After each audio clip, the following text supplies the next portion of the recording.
back to Lake Placid, New York.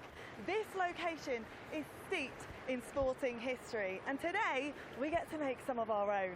We're going to witness the first ever mountain bike downhill race on these slopes. It's a brand new challenge for our riders, and with the men's and women's overall title on a nice edge, this mountain could prove decisive.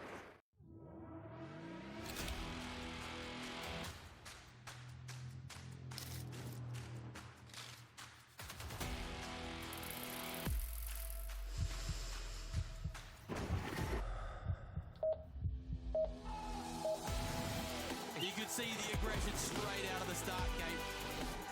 Bruni means business here this afternoon. Oh, so good. It's great to see Valley Hole charging. And look at the one-ta-ta. Jackson Goldstone, the speed, the lightness, the power, the strength. Racing hamstring. What a race this has turned into. Bergier looking like he's on a run here. This is looking fantastic for Tani. She wants it here today.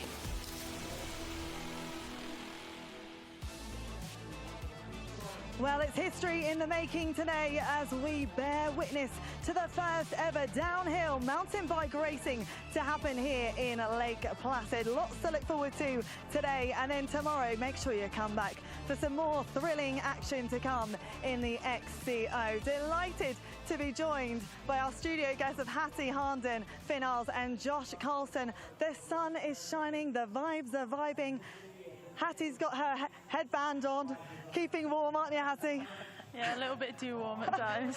It's so good to have you guys with us here today. I know where you two would both rather be. Hattie, obviously we can't ignore the fact that you've got a cast on. What's been going on? Yeah, just a little tumble at the last round, but yeah, I'll be back in a month or so looking forward to it. And you've been keeping busy. We're going to talk a little bit more about that. And Finn, as have you. Didn't go your way this weekend. What's been going on? Yeah, it was a tough one yesterday. I felt like I was riding well on the bike, but coming back from injury and getting everything dialed in is just taking longer than I wanted to. And I think for myself, I just got to ride a little bit better, a little bit more focused, and looking forward to Mont Saint Anne next weekend. Yeah, we're looking forward to that. But right now, it's all about Lake Placid. Very exciting, Josh. A brand new location. The fans are piling in. There's a real excitement about the place, isn't there? There's a real excitement about the place and a lovely reward for the growing mountain bike scene here in North America. I think that feel like the downhill gravity scene has been on a good rise recently, and to have a great event like this on a purpose-built track here on Whiteface Mountain, a location that has a huge amount of sporting history and big moments. And here we are today staring down the face of another massive moment for mountain biking and North America. A new challenge awaits. Look, if you joined us in Lenzerheide, you would have seen Tani Seagrave. She got the win there, although Valentina Hull still leads the overall, despite actually not winning a World Cup so far this season. The level of competition is so good this year. Yeah, it's super exciting, especially with Valley putting down the fastest time yesterday in qualifying, and it was a hell of a run, so the girls are definitely going to be working hard today to try and keep up with her. And this is Tani, obviously. Finn, your partner, how pleased was she with that result? She was really happy with that in Lenzerheide. I think coming in, not making Q1, having to do Q2, and then to bounce back and really show her speed in finals was really important. And I think she's really looking forward to this race. She's been a little bit sick leading into it, but today she sounds like she's made a few adjustments to the bike. She's feeling confident, and hopefully that she can put something down or pull something out of the hat. Oh, I'm so looking forward to this one. And it's not just about the women, is it, Josh? We can't ignore the battle that continues to develop in the men's racing. Talk us through it. There's a lot going on with the men's racing, that's right. It comes down to the last two races. The points are extremely tight, where qualifying yesterday counts. So the two big 1 and 2, Lake Bruni, Jackson Goldstone, they didn't have the best qualifying yesterday. They've both somewhat struggled with the track this week, but Loic did finish in front of Jackson for the qualifying, and he knew that. I mean, Finn could probably tell us more about that, but he knew that. And with a track that's evolving and changing so much, there is a bit of an air of the unknown this weekend. Yeah, absolutely. I think that Loic is going to take any points that he could get, and I think that yesterday even getting 10, 15 points or whatever it was is really important for him, and especially on a track like this because a little bit of luck is involved, and I think that if you come down and you're able to be clean, you're able to be confident, you're able to be smooth and put down a good time, you're going to be in good shape. Because I think with all the things that are changing, it's so much loose dirt and so many loose rocks and everything like that, it can be a bit of a gamble, and I think both of those guys are going to be able to ride smart, but we'll see which one's able to, you know, get a little looser and maybe get a better result. Well, speaking of the track, our very own Joshua Carlson has been out there on the course. Let's take a look at what he seemed to make of it. This is a brand new purpose-built track for this Downhill World Cup venue here in Lake Placid. There is so much going on this track here. The riders are going to have a huge time trying to figure it out. All the brand new sections, the speed, the slow sections, the jank. There's heaps to figure out. There are so many key moments. Let's get amongst it right now. Made it to the start gate, onto a good one. So not only is this a brand new venue for downhill, but a purpose-built track. It's not an old track that we're just here for the first time. You can see this is brand new from top to tail. No tyre tracks have been on this. No riders have seen this. It's going to cause for an epic week of development and racing. The common theme so far is just how much line choice there is. It's wide, all of these natural undulations. I almost put a bet on that this is going to be a double jump to here, but you can go all the way high, you can go all the way low, you can pump through this, you can double this, and all of this dirt is going to move. We have no idea what's under this. This is so soft, there's a good chance it's going to turn into a rock garden before we know it. Super sick so far. So that's the lines. There's lines everywhere. It starts to slow down a little bit. There's lines on the inside, the outside, the rocks, the dirt, the movement. There's a lot going on. This is a huge part of this puzzle that all these riders have to pay attention to on track walk day, practice, qualifying, and then race day. Just after we come out of the woods with the rocks and the jank and the awkward turns, you immediately get high speed and fast off this ski jump, bank and left, pin your ears back, and send it all the way down to the second half of this course.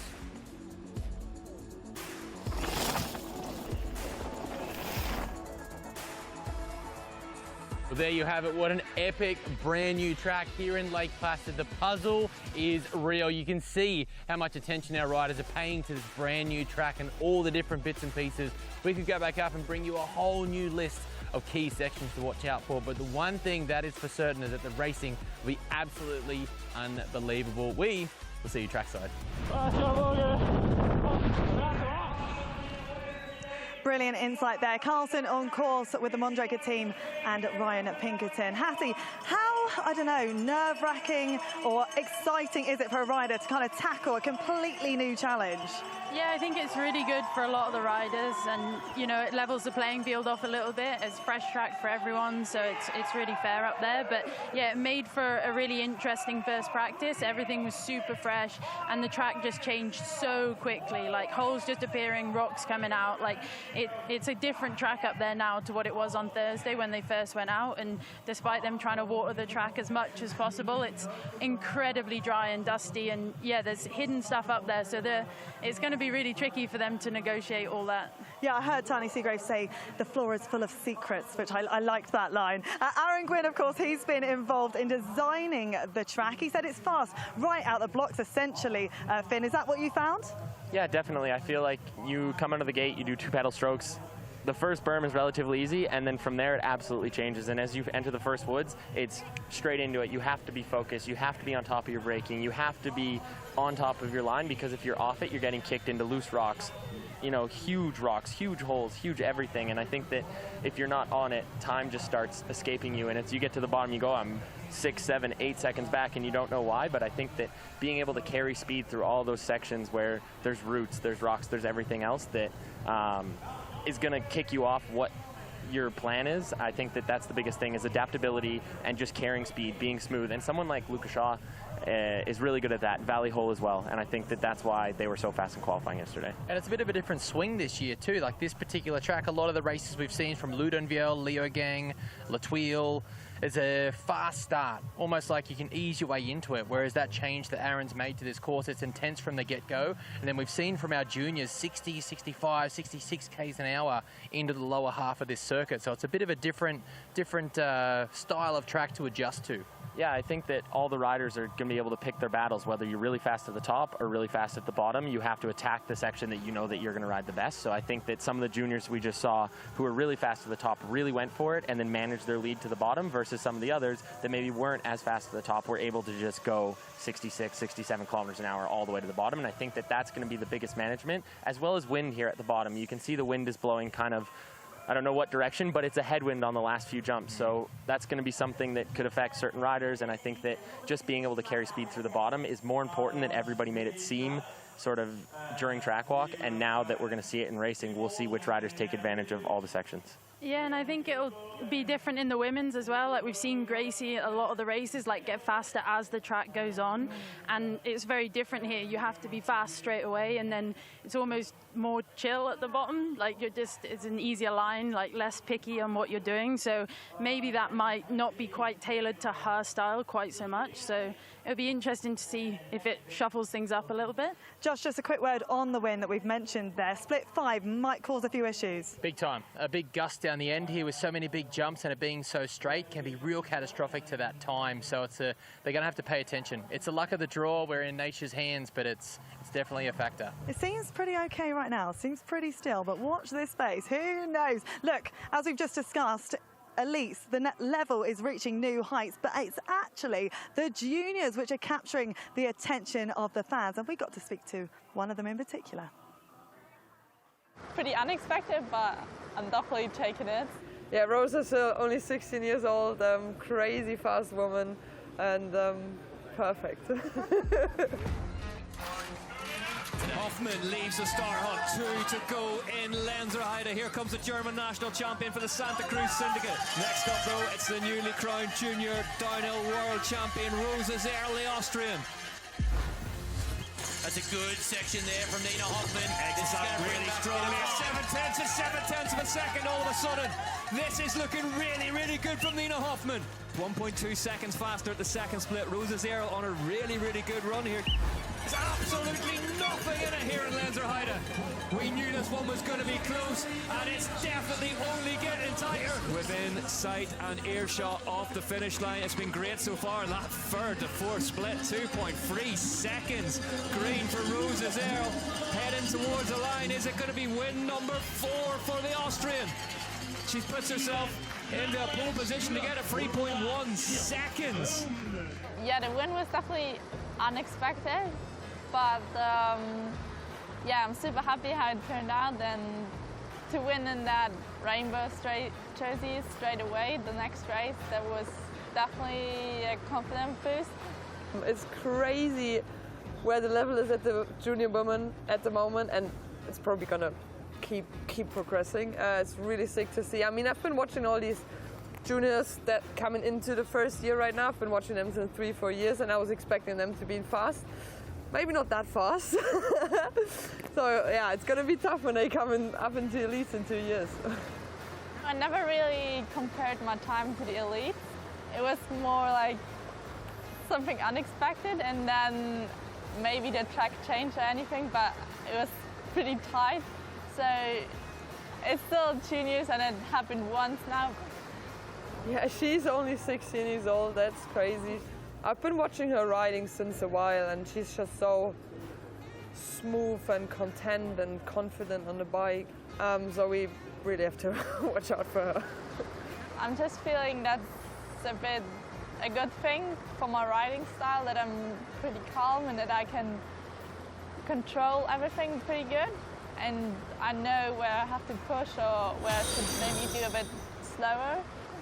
For me, it's kind of positive pressure, because it's 16 these young ladies on that level, and it shows me what's possible and what we are capable of. And I can only imagine where they can get to in a couple of years with a bit more experience, and they could step the game up even more. And it's just sick to see the sport getting up to the next level. Great to hear from Rosa Zerl, the junior there, and Nina Hoffmann as part of the elite competition. Look, we've been talking about the level of competition and the juniors breaking through. Rosa's ill. There's no stopping her at the moment. Her time in Lenzerheide in particular, so impressive, Josh, wasn't it? It was impressive, and for such a young athlete on a course like that, there was no room for mistakes. You had to be as precise as you could be from top to bottom and aggressive. And for her to be so young, step into that race and put down a great time was really, really impressive. I mean, it's no easy feat to go as fast as the elite females. No, and just to put it into context there, Rosa is 16, Nina is 29. The amount of experience obviously very different between the two riders. And, you know, the fact is, Finn, that Rosa's time was actually faster than Tani's, who went on to win in Lenzerheide. How was she feeling after that one? Yeah, she was a little bit bummed. She's a competitor, and to not have the fastest time of the day kind of sucks. But I think that for her, it's one of those things where the pressure, to deal with the pressure of racing in the elite category is a lot different to the juniors, because I feel like when you're in the elites, you're racing Valley, you're racing Nina, you're racing Tane, you're racing Miriam, you're racing all these people that have been around for so long and have so much experience. Whereas in the juniors, you're just like, I'm really good and this is awesome and I love going fast. So I think that freedom of mind allows them to ride really well, but that doesn't take away from how incredible she rode and how incredible all the juniors are riding. Those times are insane, and I think that it just shows the progression of the sport through women's and men's, and it's crazy to see how fast the kids are coming up.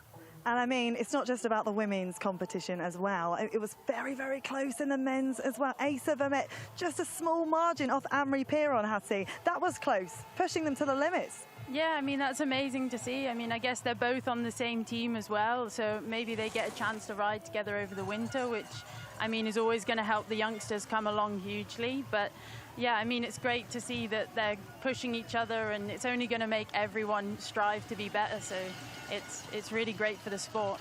Josh, do you think these elite riders are a victim of their own success? You know, the sport is reaching new levels. Riders are starting from a much younger age and they're catching them up. Yeah, of course. I mean, I still remember watching Finn Isles here at the Whip Wars when you were 12 or 13 in Whistler Crankworks. And now we're watching this new wave of talent that have grown up on good bikes, grown up in bike parks. And look at Max Allran today, putting down a phenomenal result. The times from Asa and Lenzerheide, they're on par. The difference is that expectation. You know, as they step into the elite ranks, there isn't quite that freedom.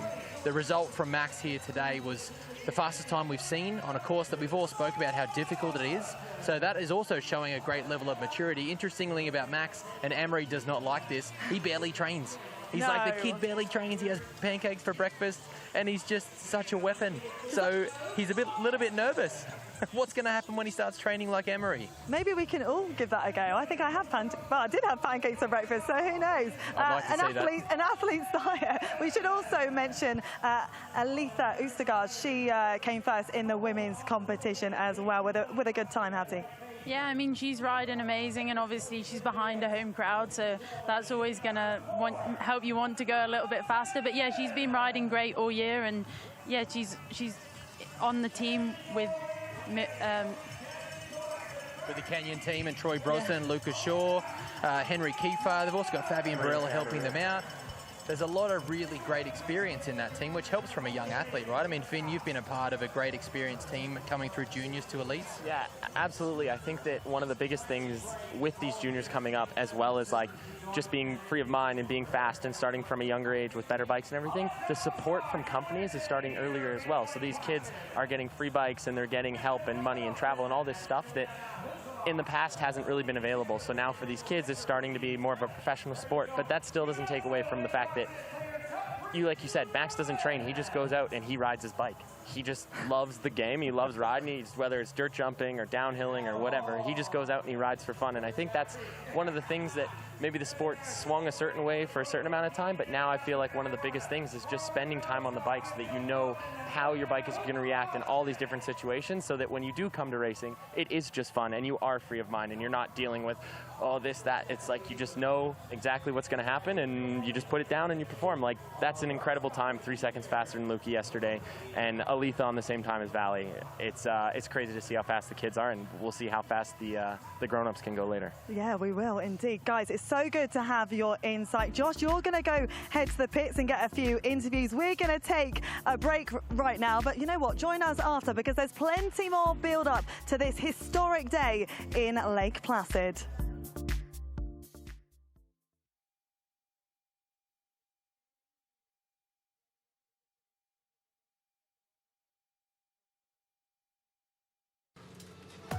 Henry Kiefer for Canyon Collective. How big a talent is he? I'm feeling good after Lenzerheide taking second place. I mean, how can you feel otherwise than being happy? It's always something with Kiefer. He's always operating at such a high level. Lenzerheide was a bit complicated to me because I was lacking on energy a bit, so it was not super ideal, and I pushed through, so I'm happy about that. Henry Kiefer has found time amidst the trees here in Lenzerheide. I kept the momentum, took everything positive, because like every race, I get to learn more stuff or like validate stuff, and I think all that is leading into the good results, so yeah, stoked. Henry Kiefer, what a result for the German. That was with my dad and my brother. My brother used to race as well. And we were on an adventure hardtail bike, mountain bike tour. And then it started to get more, and then we visited the first downhill track nearby. Then we had the first Rookies Cup, which was on the IXS Third Masters in Winterberg 2017, and that's how it progressed. It's been tough years, to be honest. Like, I had some success here and there, but it always got blocked by injuries. So I remember first year junior, I broke my collarbone. Then the second year, I got the world champ title. Came fired up in Andorra and broke my wrist.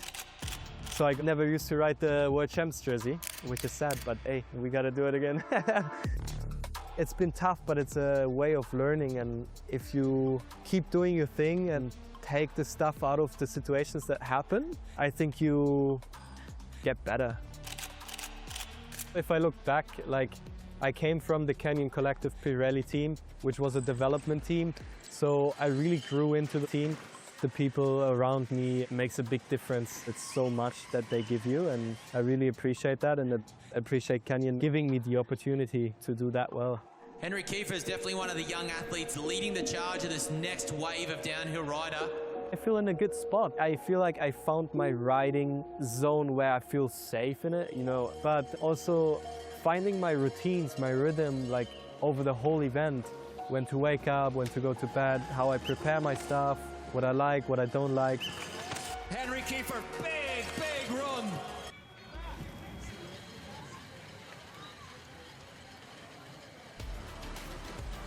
Welcome back as we're bringing you all the build-up to the first ever downhill race here in Lake Placid. Here's confirmation of the women's qualifying one results, round one. Valentina Hole then qualified first. Sasha Ernest, a brilliant result for her in second. Miriam Nicole in third, hoping to get a word with her a little bit later on. And qualifying two, some people had to go again. Gracie Hemstreet, she was the one who managed to finish top of the pile. In fact, all top five riders, they make it through to final day today, but the bottom five, unfortunately, they just didn't have enough in the tank. Over to the men's then, qualifying one results.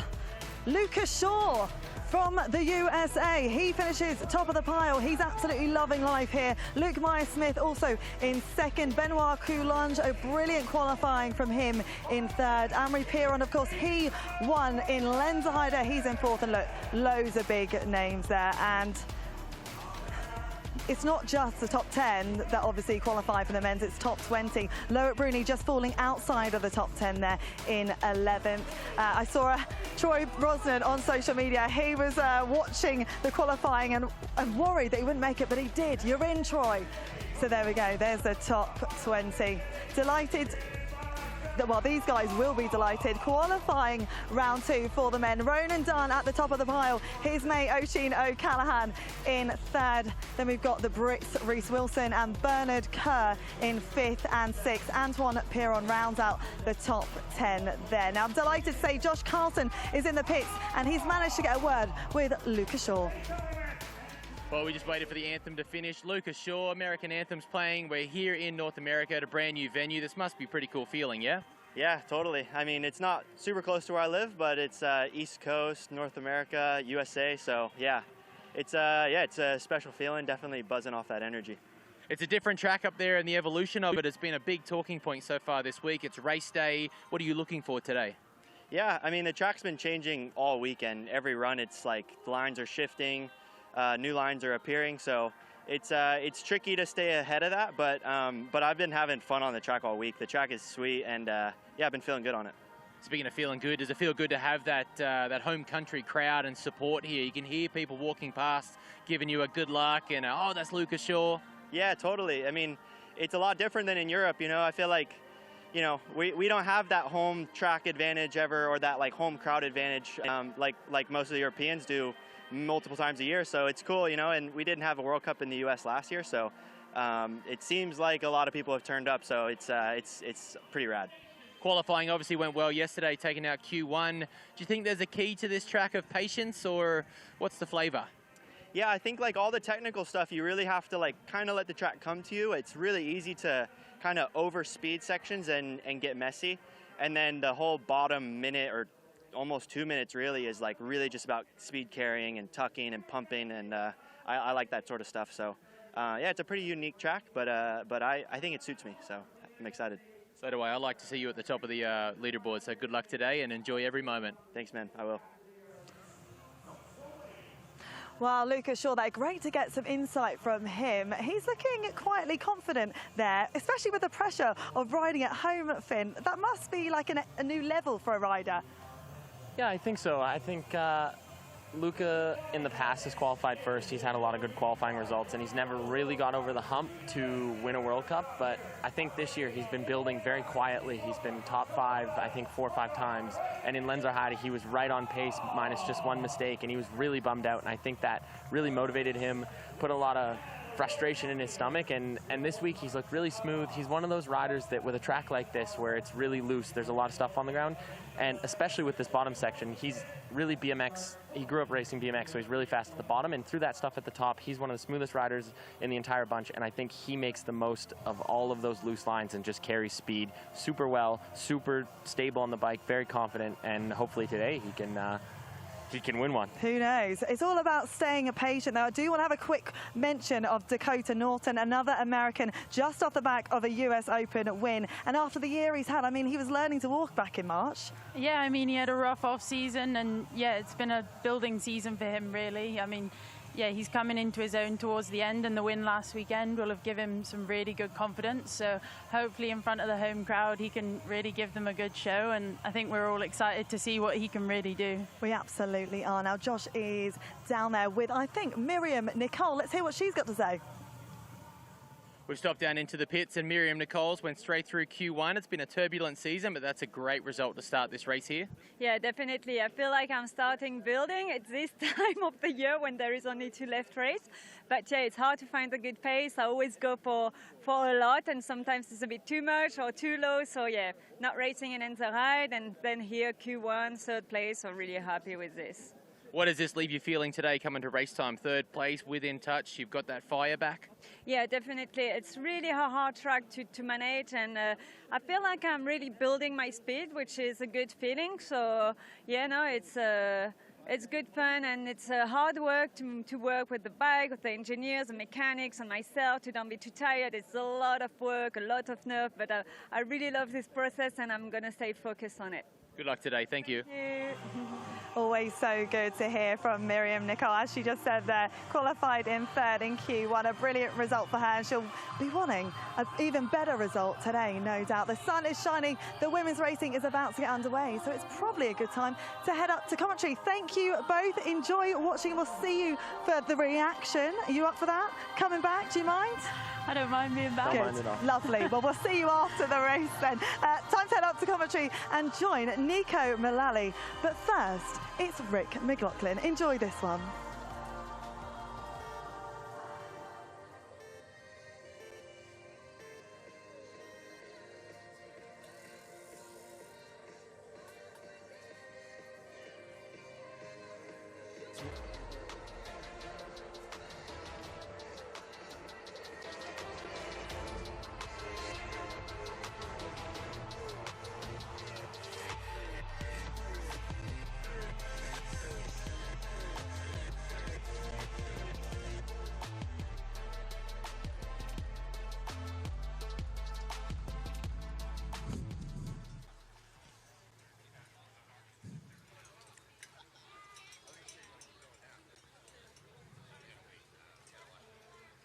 And we are back and racing at the 9th round of the UCI Downhill World Cup in 2025. Lisa Baumann set to get us underway here for the elite women.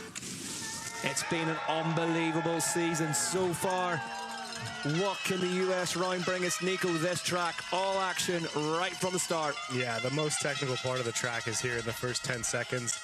It's exciting to have Lisa as the first rider. I don't think she had a great Q1 yesterday, so she had to go through Q2, and we're seeing her first, but I think the time she's going to lay down is going to be a good benchmark for the rest of the girls in the field. Yeah, she's really been in the wars this season. 4th place in Leogang. Really the high water mark for Baumann, but disintegrated her collarbone shortly after that, and it's been a comeback trail. Haven't had it plated. Does a nice job of taking the high line before that second split. Most riders opting for low, and then she goes inside over the rock there. I think we'll see a few variations as the girls come through today. Yeah, this track designed, crafted by Aaron Gwynn, and he said that one of his main designs cues was to make it really, really intense right from the start. And this section, Nico, it's high risk, high reward. He definitely achieved that. He nailed the brief. Yeah, it's straight out of the start gate into the most technical section of the track. The first minute and a half of woods, the first 2 splits is just full on. There's 3 lines in every corner. This deep dust is making it even more technical. And yeah, we're going to see some exciting riding through here today. Baumann in the white and blue of the European Continental Champion. This will be terrain that will suit her as well. Really likes the technical. Yeah, it's interesting. The track is kind of 2 halves. As she comes across this bridge here, you head into the lower section of the track, which is really fast, high speed, flatter than the top of it. So I think the 2 sections of track suit riders of different skill sets. So it'll be interesting to see someone like Lisa. She's really good on the tech stuff. She's also lighter, so maybe she's faster at the top and she needs to work to carry the speed at the bottom. We mentioned it at the top of the show as well. It's not just a brand new venue for the UCI Downhill World Cup Series. It is a brand new track as well. So from your own racing experience, it must be a great leveler as well. It is. Sometimes you go to a track, as especially a lot of the riders in the field. I was looking at the results yesterday. It says their year of birth. They're often pretty young. We've got a really young racing field. And some of the more experienced ones that have been to a track like, say, Lenzerheide, we've raced there for the past 10 years. Sometimes it takes, like we saw in the qualifying from junior, their times weren't as fast, but then race day, they stepped it up. You're on a new track, everyone's seeing it for the first time, everyone's seeing it develop. It's a leveler for anyone who's been racing the World Cup. It's right down to the granular stuff, isn't it, about how the dirt changes, how the track cuts in, how the light changes for different stages of the day as we look down through the trees here for Baumann. Yeah, all those details, and we've gone through a race day, even knowing how you feel at the bottom of a run, you might choose a different line because you can hit it fresh, but on a full run, maybe that line doesn't work. Having that experience is going to pay off, and on a new track, all the riders are in the same boat. Okay, Lisa Baumann is going to give us our first benchmark time of the day. Her qualifying time in Q2 yesterday was a 3:44.7, so let's see where she stacks up compared to that, which should give us a good idea of how fast this track is running. Just 2 gaps to go. There's the first, there's the second. Baumann down towards the line, gives us our benchmark time off a 3:38.091. Fastest time yesterday, a 3:32.7 from Valentina Houle, so some way outside of that. Next up, Lou Ferguson leaves the start hut for Axis Intense Factory Racing. And a lot of people talking Ferguson and her teammate Millie Jonset's chances up today, Nico. Yeah, they look really good, especially on this technical stuff. And they're running that belt-driven bike, which is a... Whoa, Ferguson, no, just lose the front of that big boulder. It's an interesting development. There's a $100,000 bounty if someone can win a race on one of those belt drive bikes. And the weight that they have centrally located in the bike is going to both help the bike work in technical sections, but also I think in this fast stuff, it's going to keep the bike planted and carrying speed. Just a 1/10 of a second off the time of Baumann, yet gearbox prototype intense bike, so the transmission is between the riders, ankles not out over the back axle, belt driven. As Nico says, the belt manufacturer Gates has put €100,000 up for the first rider to win an elite level UCI Downhill World Cup with a belt. But I have to be honest with you, at the start of the year, I probably would have thought that we would have seen that won by now. Yeah, it's a tough one. You know, it could happen any day. That's the exciting thing about downhill is you never know what's going to happen in these races. You never, ever know in downhill. 1.1 back, the third split for Lou Ferguson. On the time set by Lisa Baumann. She's making up time here at the bottom of the track. She could definitely make this up by the finish line. Baumann looked really, really good throughout. Ferguson's looked pretty good too. I think Ferguson hit that on-off really nicely. Yeah, that on-off. It's going to be tight here at the line. Is really, really key to the speed that you can carry all the way down to the finish line. Here comes Lou Ferguson. Is she going to go fastest today? Crosses the line and goes fastest by 1.2 seconds ahead of Baumann. So that would seem to back up your theory, Nico. Yeah, it seems like a simple section, but I think there's a lot of time to be had on the bottom half of this track as well. It's sometimes hard to see because it's not a line that's different. It's just the way the riders are timing these bumps and the power they're putting into the ground. There's a bit of heft in those gearbox bikes as well, especially down low, isn't there, which should help on a course like this. Next up, this will be interesting. Marine Cabarrou out of sorts in qualifying yesterday, but one of the most successful elite women's downhill riders still racing. Yeah, she's had a few wins already this season, and she looks really strong on the bike. Yeah, 10 career wins. You can see Joe Breed and Ollie Morris down there with Lou Ferguson. They'll be passing information back up to Millie on set, no doubt. Marine carrying good speed there. She's opening up all these turns, running the wider lines, which is helping her to carry a good average speed. 0.7 of a second back though for Marine Cabarrou so far.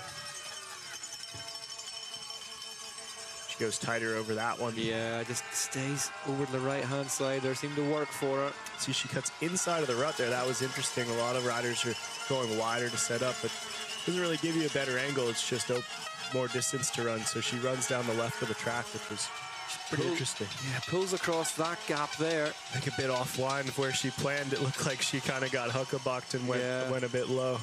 She's not really looked herself this week so far, Cabarrou, has she? About out of sorts. A little bit. I mean, she's had moments where she has as well. So I think that's an experienced rider of her level can take all that and put it into a race run and no matter what, deliver a good performance. Yeah, has won in the US in snowshoe before. Cabarrou, 1.2 seconds though, has turned that deficit around. Really, really strong sector for Cabarrou. The Canyon Collective clicking beautifully late in the season as well, Nico. Yeah, the whole team's been doing really well. Fabian Burrell watching from home this weekend. He'll be cheering his riders on and coming in and joining the team in Mount St. Anne next weekend. He won't have touched that sofa yet. He will be leaping around the living room, Fabian. Especially now when his riders are lighting up green splits. Yeah, it's looking good so far here for Cabarrou. What's the next split going to tell us? 63.9 kilometers an hour through the speed trap. French rider getting to work here in the USA. Here is that really, really tricky wood section now over the right-hand side of the piste. These turns absolutely blowing apart, Nico. Yeah, it's just so dry and dusty. It's just complete powder out here in this wood section. Just flooding back down there. The back wheel of the canyon. Getting at the turn, 2.2 seconds faster than that time of Lou Ferguson. So Cabarrou. Yeah, she did a great job making up time in that technical section.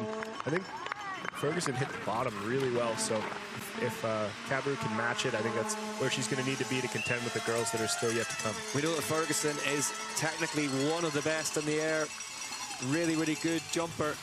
So absolutely no problem with nailing all the backsides down low here in Lake Placid. Really nicely done across the gap there from Cabarrou. Goes low in the turn, boosts across the gap.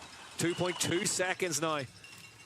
Yeah, she looks really smooth down here. Another 0.04 of a second. Headed her way. Gets that really nicely, stays low. Gets a few pedal strokes in as well. Still looking for pedal strokes, Cabarrou. Yeah, and this shark fin is crucial for the girls as well to get a good, clean landing on that to carry them all the way to the finish. Marine Cabarrou crosses the line and goes fastest by 2.3 seconds ahead of Lou Ferguson. Cabarrou into the hot seat.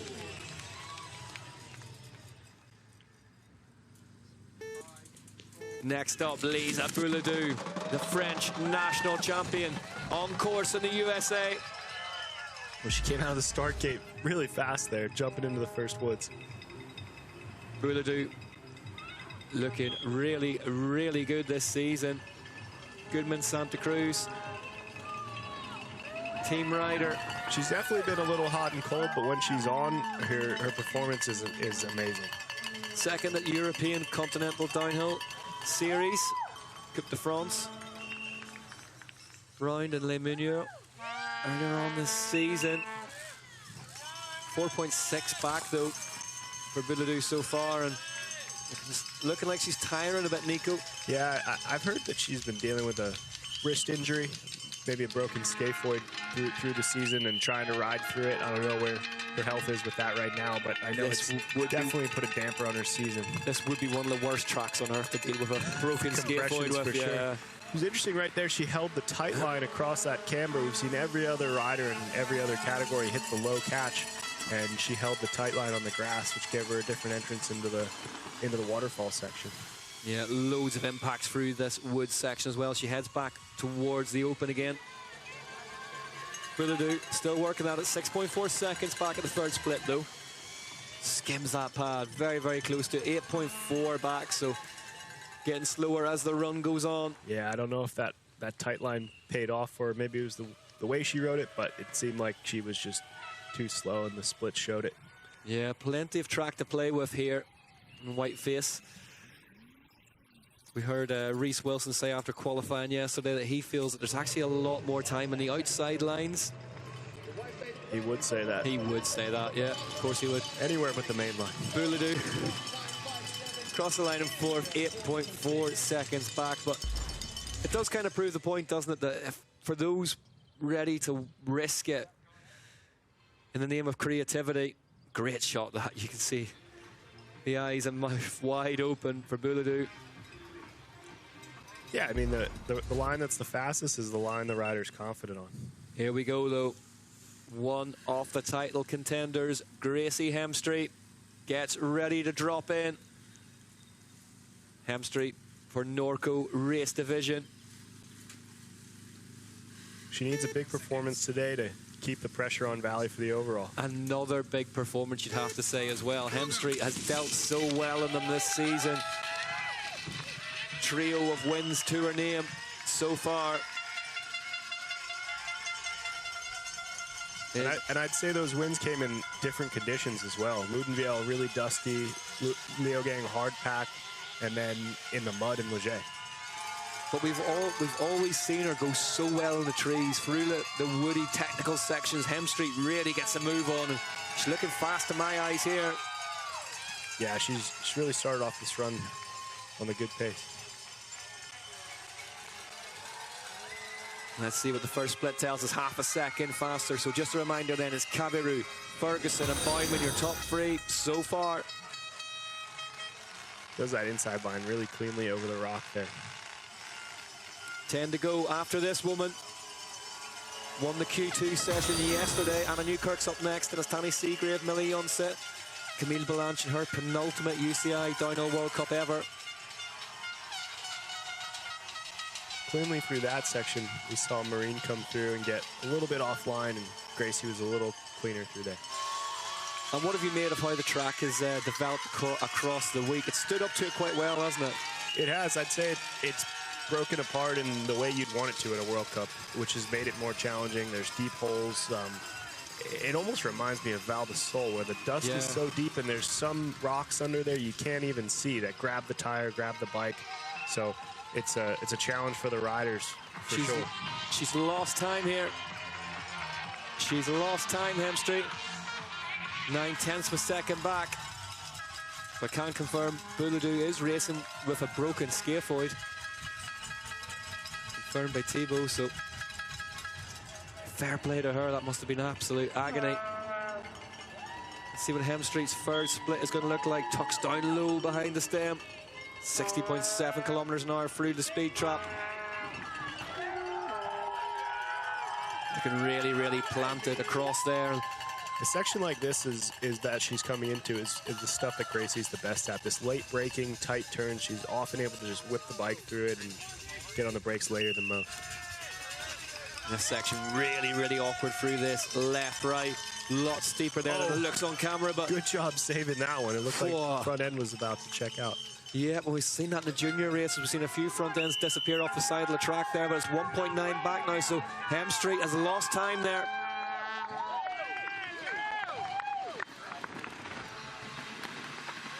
She's going to have to time the bumps coming out of this waterfall really well if she wants to make back the time on Marine. Yeah. You can bet one thing is that Gracie Hemstreet will refuse to give up on this one. Looked like she kind of got skipped off the last one more than she would have liked. It's going to be tougher to bring back this 1.9 deficit.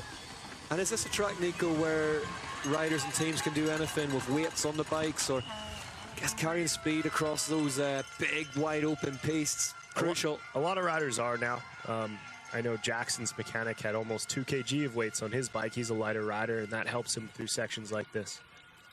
2 kilograms, huge amount of weight to add to a bike, but it's working. Hemstreet, 2.2 back at the 4th split. Her home round coming up next time out, Mont-Saint-Anne next weekend. She may have to wait there to add to that wins tally. Hemstreet crosses the line, goes third, 2.8 seconds back. Cabarrou leads the way, ahead of Ferguson.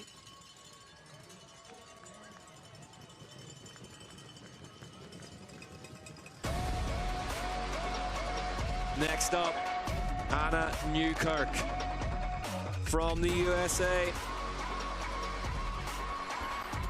Racing for Frameworks by 5Dev. Broke a bone in her hand earlier on in the season. Still really getting back up to speed after that, but Nico, a rider on your team, this is a big race for her, isn't it? Oh, just has to unclip there. Yeah, I think we'll see a lot of that in the first turn. Yeah, she's stoked to be racing here in the U.S. She's getting a lot of support. She's the only rider in the final of the Elite Women's that's American. So getting a lot of cheers on the side of the track. I was out trackside all morning, and spectators are in full force, which is awesome to see. She started off the season with our team so strong. She was 2nd, 5th, 2nd at the first 3 rounds, and then broke a small bone in her hand, which didn't take her out for too long, but just took a bit of momentum away, and she's building back from that right now. Yeah, still 7th in the overall as well, so riding high in that competition. Newkirk was 15th at the Fox US Open last weekend. Yeah, she had a crash. She was going for the win. Big prize money at the US Open, and yeah, she went all in and unfortunately crashed in her race run. But she's looking forward to the race today, and the competition is really high in this elite women's field, so hopefully she can put down a good one. 3.1 seconds back at the 2nd split for Newkirk on that Frameworks machine. And again, underneath your pit this weekend, there's been many changes to the bike setup from Lenzerheide the last time out. For Asa, there wasn't much. He was pretty confident in his bike setup. For Anna, with this really dry, loose terrain, she was struggling with front-end feel and front-end grip, so they had to soften up her fork setting to her preference, and it seemed to make a big difference. She changed the fork from first practice day to 2nd, and she felt much more comfortable. So it was nice that made a noticeable difference for her. Newkirk down through the trees. Had a rougher go in practice this morning. I pushed her bike up twice to repeat sections. She said it was just so broken apart that she's having trouble staying on track. So maybe not the best headspace before this one, but able to deliver a consistent run nonetheless. 6 seconds back though. See, this is it. When you stop racing, you end up pushing bikes, man. It's not straightforward. Yeah, when you're racing, everyone does everything for you. And when you're working, you're doing everything for them. Anna Newkirk, though, good run, did very little wrong. 5th for now, 7.4 seconds back at her home race. Still working her way back to full health. Good ride, though, Nico. Yeah, solid ride. Hopefully something to build on and go to Mont-Saint-Anne next weekend with some positive momentum.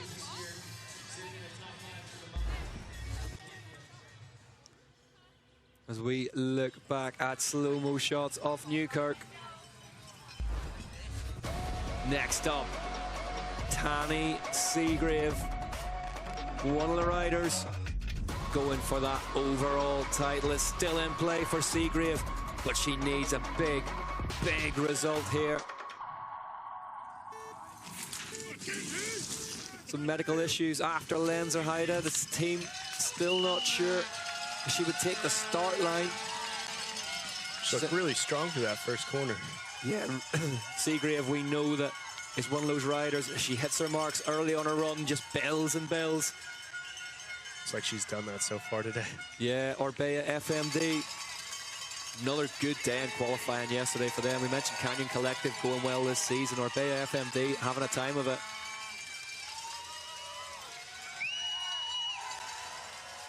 And Tani, a rider too that can often rise to the occasion. When it's finals run, she can put it all together no matter how the weekend's gone until then. Jumping on the pedals, just grabbing a couple of pedal strokes there. 1.1 seconds faster at the first split for Tani Seagrave. So this section will play to her strengths technically, Nico. For sure, and I think she's pretty well-rounded all around as well. Opts for the outside line here in this section. We saw all the other girls go through the middle. You can see visibly she's carrying more pace, but she's also running more distance. So there's Tony Seagrave chatting away to himself, watching on as ever. Man, it's stressful when your rider's on the screen. Earlier when my two were on, I could feel my heart rate go up a little bit, but probably even more for Tony when it's his daughter as well. Yeah, I mean, all your work's done, isn't it? You can be of no more help. No, but so much goes into these races for a 3-minute run, so it's nerve-wracking to watch for sure. 4/10 split 2 for Seagrave. Currently, she is riding her way towards the lead of this race, but there's a lot of Lake Placid left in front of her yet. That rut is crumbling in front of our very eyes in that left-hander. It is, and that right is crucial as well to carry you all the way down this fast straightaway. There are shades of the Fort William of old about this place, and it beats you up on top and then forces you to be so focused and so strong lower down. Yeah, the strategy of the run, for sure. It definitely reminds me of that, where it is more technical in the first two splits, and then it's flatter and it carries speed after that. Tani Seagrave, loads of support here, as she gets pretty much everywhere in the world, but legion of US fans flocking here to see her race. I think on this track as well, Tani running that speed suit, that'll pay an advantage here. Half a second back though. She's moved backwards now. Seagrave needs to get a move on here if she wants to get into the hot seat. Really needs to finish ahead of Valentina Holiday to keep that title dream alive. Fastest sector time so far with a Seagrave, Kabiru, then Bouladou in sector 5 with a broken scaphoid. Fair play.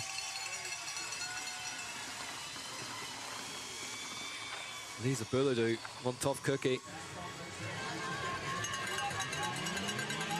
Tony's torments continued down the finish line. Tani looking good so far, Nico. Yeah, we've seen other riders make this gap back, so 0.7 is definitely doable for her. Yeah, not 0.7 seconds back, just clip the top of that slightly. Seagrave jumps on the pedals. We saw her pedal her way out of trouble in Lenzerheide the last time out. To take the win there, could she get one today? Seagrave, oh, nearly just pulls too far to one side. Tani Seagrave stays welded behind those bars, crosses the line.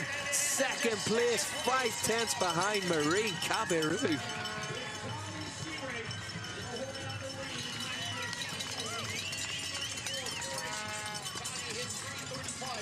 Not going to be Seagrave's day today. Nico, what do you make of that one? I thought it was a solid run. I think it just speaks to how well Marine executed from top to bottom. Next up, Millie Jonsep. Axis Intense Factory Racing. Didn't make the finals in the first 4 races of this season, but from the halfway point on, has been absolutely superb. She crashed in Q1. Got it back together again. Set a superb time. Yeah, she's really charging on the bike too.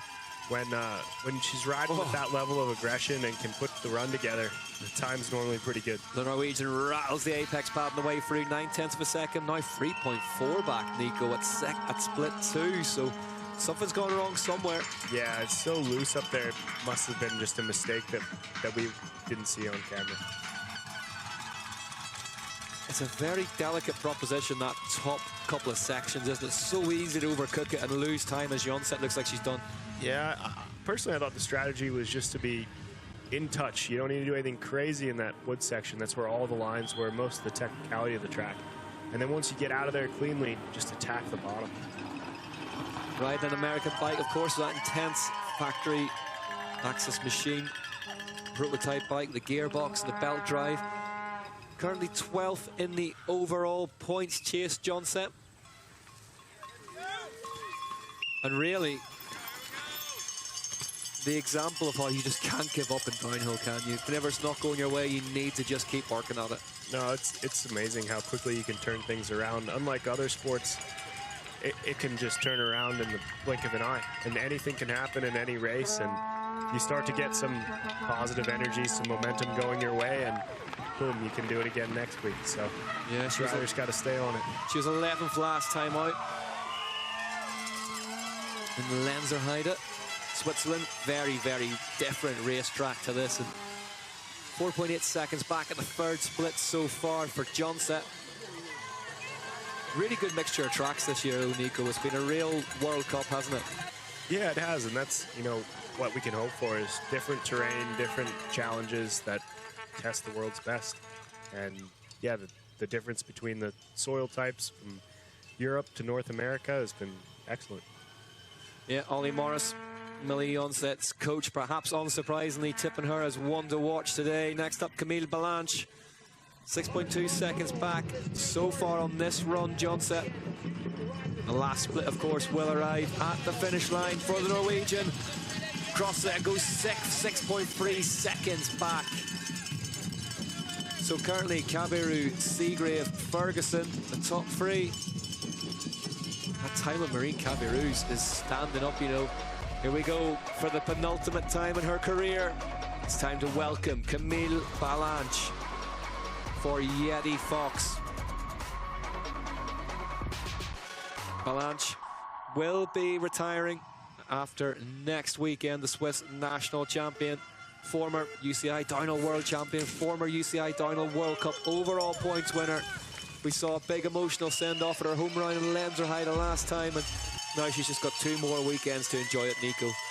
Yeah, sometimes that can be a little more weight on your shoulders as well. Those last 2 races, the World Championships and Lenzerheide being in her home country. Now that weight's off, she's further from home, and hopefully she can just ride free and enjoy these last 2 races. She's faster here, 0.6 of a second faster than Kabiru. Balanche has a decent margin to work with. She's a rider too that can use her experience to her advantage, and she doesn't have a weakness. I would say a lot of riders would be strong on the top, strong on the bottom. Cami's pretty good everywhere, so I think she'll be consistent through this whole track. Yeah, she mentioned earlier on after the last practice session this morning that she was struggling slightly on the big jumps here, lower down the course. Just the wind was just moving her around slightly, but looks really good for that rock section now, Balanche. Yeah, she opted for the outside, carried really good momentum out there. And yeah, I'm sure that wind is going to be hit or miss. Hopefully it's consistent through the race today, but it could affect any of these girls. Yeti's home round, of course, as well in the US. Already had a strong field of juniors come down this morning. Yeah, they didn't do too bad, did they? 700 of a second back now into the red for Balanche. She heads out onto the piste. She'll be strong down this motorway. I think she's right on the mark for where she needs to be. And it's a different thing, Nico, as a racer, whenever you decide that you are going to step away. These last few races, they must take on a different stature altogether. Yeah, I'm sure you can take 2 roads with it. You can want to go out on top, or you can, you know, not feel the motivation to really put the same level of risk, I would say. Not effort, like they will try their best, they'll go through their process, but at a downhill race like this, there's a certain level of risk and commitment that the riders need to do. And when a rider like Cami, who's won enough races in the past, you know, I'm sure she'd like to just retire with some good memories, and maybe that level of risk isn't there anymore. She has won before, of course, in the US snowshoe 2022. She's half a second faster now, so it's going back and forth here for Balanche.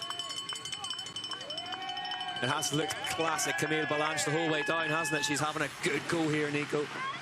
Yeah, it's exactly what we expect from her. Nothing too flashy, and always on the mark when it comes to time. Inside that tree there, that looked like a big move. Pays off for her though. Great shots from the live drone as ever. Yeah, it'll be interesting to see this next split, because she did have to check up to get into it, but it gave her a better exit out of the woods. Set herself up really nice and wide for that right-hander. She's faster still by 0.3 of a second now. So she's lost a couple of tenths, but that looked like it worked for her in the woods. Yeah, and as straightforward as we've said it is from there to the finish, she needs to really ace this last section and carry good speed over these jumps to make it to the line. It's only 0.3 she has to play with. There's absolutely nothing in it here for Camille Balanche. Is she about to go into the hot seat at her penultimate UCI Downhill World Cup? The Swiss rider takes flight and crosses the line. Camille Balanche goes into the hot seat by 0.3 of a second. That's the best we've seen of Balanche this year so far.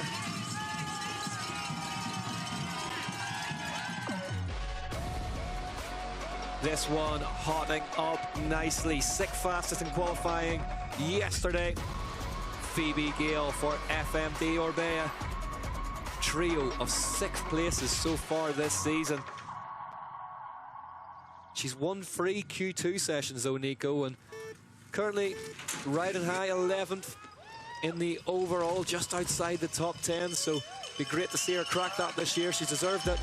Yeah, she's got everything it takes to perform at the top level, and she's definitely a young rider, so she's been a little bit hit or miss, but I think if it all goes well today, you know, it's no reason it can't be her day. She's faster here at split 1 by just 0.1 of a second. All of a sudden in the elite women's race, it's coming alive, and the margins are getting very, very tight. See a completely different line there from the last 2 girls who went outside through the berms. Phoebe covered a lot less ground, but at a slightly slower speed, so let's see what the speed the next split says if that time paid off for her. So right now, if Valentina Holt, the last rider at the top of the hill, she'll take it if she wins or comes second. With Hemstreet and Seagrave where they are.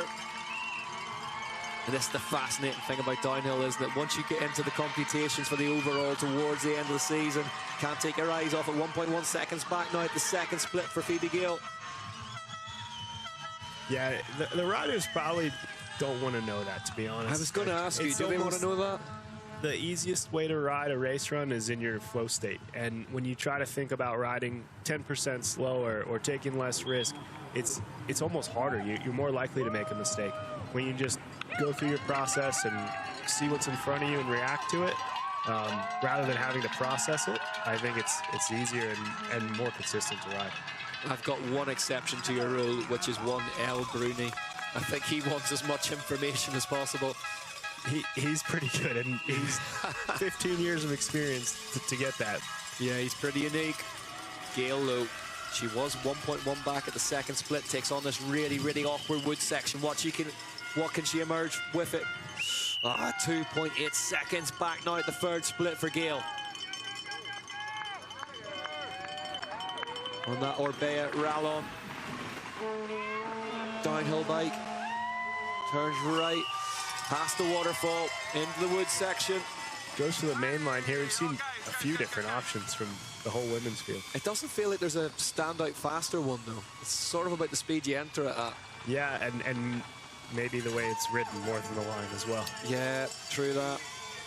Gale takes flight across that double. 2.9 seconds back, so she's lost another 10th off a second. She's pretty close to a couple other of her competitors at the time she's at, so if she can ace this last split, she might be able to drop a few spots. Nicely done through there. She's still on track comfortably for a top 5 here, Gale, so it'll be interesting to see where this one brings her out. Tony Seagrave, team manager, watching on. Heads across the final gap. Gale across the line in 4th. 2.3 seconds back of Balanche. Good run from Phoebe Gale. Interesting that she jumped from 7th at the last split up to 4th, so still some time to be made in that last section. Yeah, she was super good in that last section, wasn't she?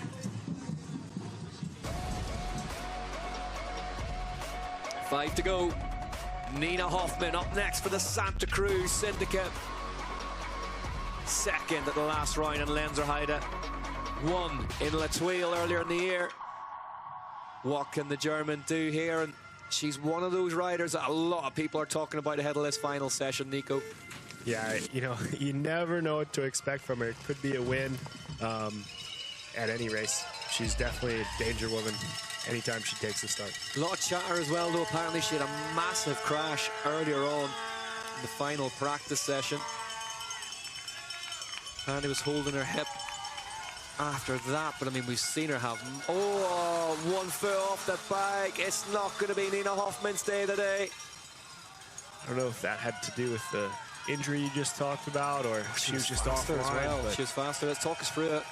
Looked like she just hit this road crossing. It's a compression there, and awkwardly just was off balance and threw her off the left side of her bike. She did a good job of riding it out and not crashing. She gets points for the dismount, I'll give her that, but yeah, not going to be Hoffmann's day today.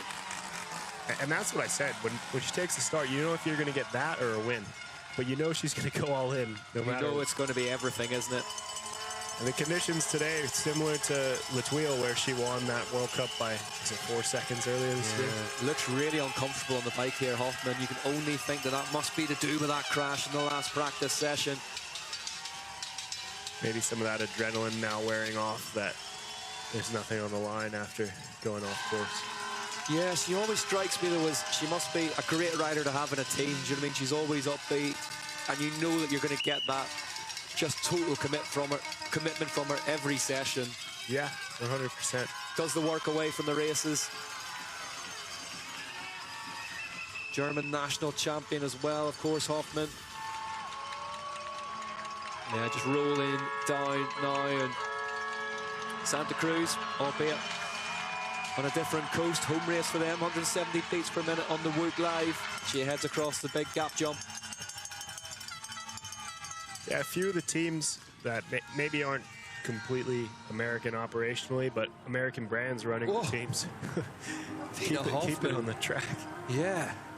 Excited to have this World Cup here in Lake Placid. You know, we can't thank the people here in Lake Placid enough for putting this event on and bringing the World Cup back to the U.S.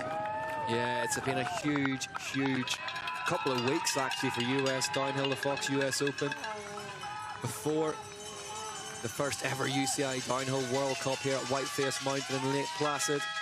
Sport really, really in rude health in the USA. Nina Hoffmann, big crash earlier on this morning in the last practice session, and she was off the bike just after the first split, which she was up on by just 1,000th or so. As we head back to the top. 4 to go, and it's Gloria Scarzi who's going to lead them out of the start hut. She missed rounds 5 and 6, but what a season otherwise Scarzi's having. 9th in the overall. Only once outside of the top 10 other than those 2 that she missed, but that was a 13th at a Val di Sole at her home round. 9th in Lenzerheide the last time out. Another one of these gearbox belt drive bikes as well, Nico, the Zeroed. Yeah, they've gone well this season. Under multiple riders, Ollie Clark has ridden this bike very well this season, and Gloria on a few occasions as well. Yep, going extremely strongly. MS Racing, they had a slow start, relatively speaking, to the season, but Scarzi and Clark really leading the charge for them. As we see in the inset box, Nina Hoffmann crossing the line for the Santa Cruz Syndicate. Not what she came here for, but fans loving seeing her nonetheless.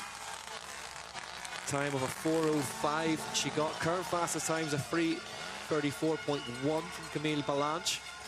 Let's see what Scarzi can do about that. The first split, nearly lost it there, Nico. Yeah, she did a good job of hanging on to that one. 0.4 of a second back, so she's in touch here, Scarzi. We mentioned earlier in the broadcast that it is almost like an enduro stage down through the sandy rocks here, and Scarzi spent a lot of time on an enduro bike before she crossed over back into downhill full time. You know, I really thought this track would suit enduro riders well, because the top is somewhat tight and awkward. There's multiple lines. Got to really cut the bike hard through some of these turns, and that's what they're used to in an enduro race. And then you have to be powerful down the bottom half of the track. I thought a rider like Gloria, this track would suit her well. Certainly Josh Carlson's take on it, spoke to him earlier, and half a second back. He said very, very different from Lenzerheide, which is kind of just carry one-line speed the whole way down it. In the enduro, you have to be comfortable being uncomfortable, not being on maybe the line you expect it to be, but keeping the bike moving forward, and that will play to Scarzy's skill sets. Yeah, I agree, and I think the biggest factor there is the soil. It's so dry and loose. It's the first time this track's been raced, so there's no hard pack on this track. Lenzerheide has been raced several times. It's in a bike park. The soil is just a lot more hard pack base than we have here today, and that loose base that we're racing on today is just making that inconsistent surface. Scarzy threads a needle into the woods now. Really, really high speed entry into a really narrow bit of track, and this section again has been catching people out all day long. Next up, Miriam Nicole, then Sasha Ernest, and then Valentina Holt. Scarzy 2.5 seconds back, so she's lost 2 seconds in there, Nico, somewhere. Yeah, and I haven't really seen any mistakes. I think she's been riding really consistently. I think Tammy just really executed well from top to bottom. Yeah, I mean, that is fair to say. Do you think that best we've seen at Balanche this year? I think so. She rode really well at the first race in the mud. Normally is pretty good in mud races, but I don't know, this dry, loose soil is almost as unpredictable as mud, but in the opposite direction. Yeah, definitely. Still 2.5 though for Scarzy, so she's maintaining here. You can see how planted that zero looks underneath her. Looks good, doesn't it? Yeah, she's looking really smooth. And just like we said with Phoebe, she's close the time she's at 2.5 back.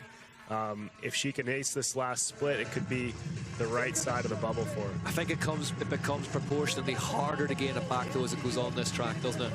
Definitely. Scarzy crosses the line into 5th place then, 2.7 seconds back of the fastest time of Camille Balanche. Free to go.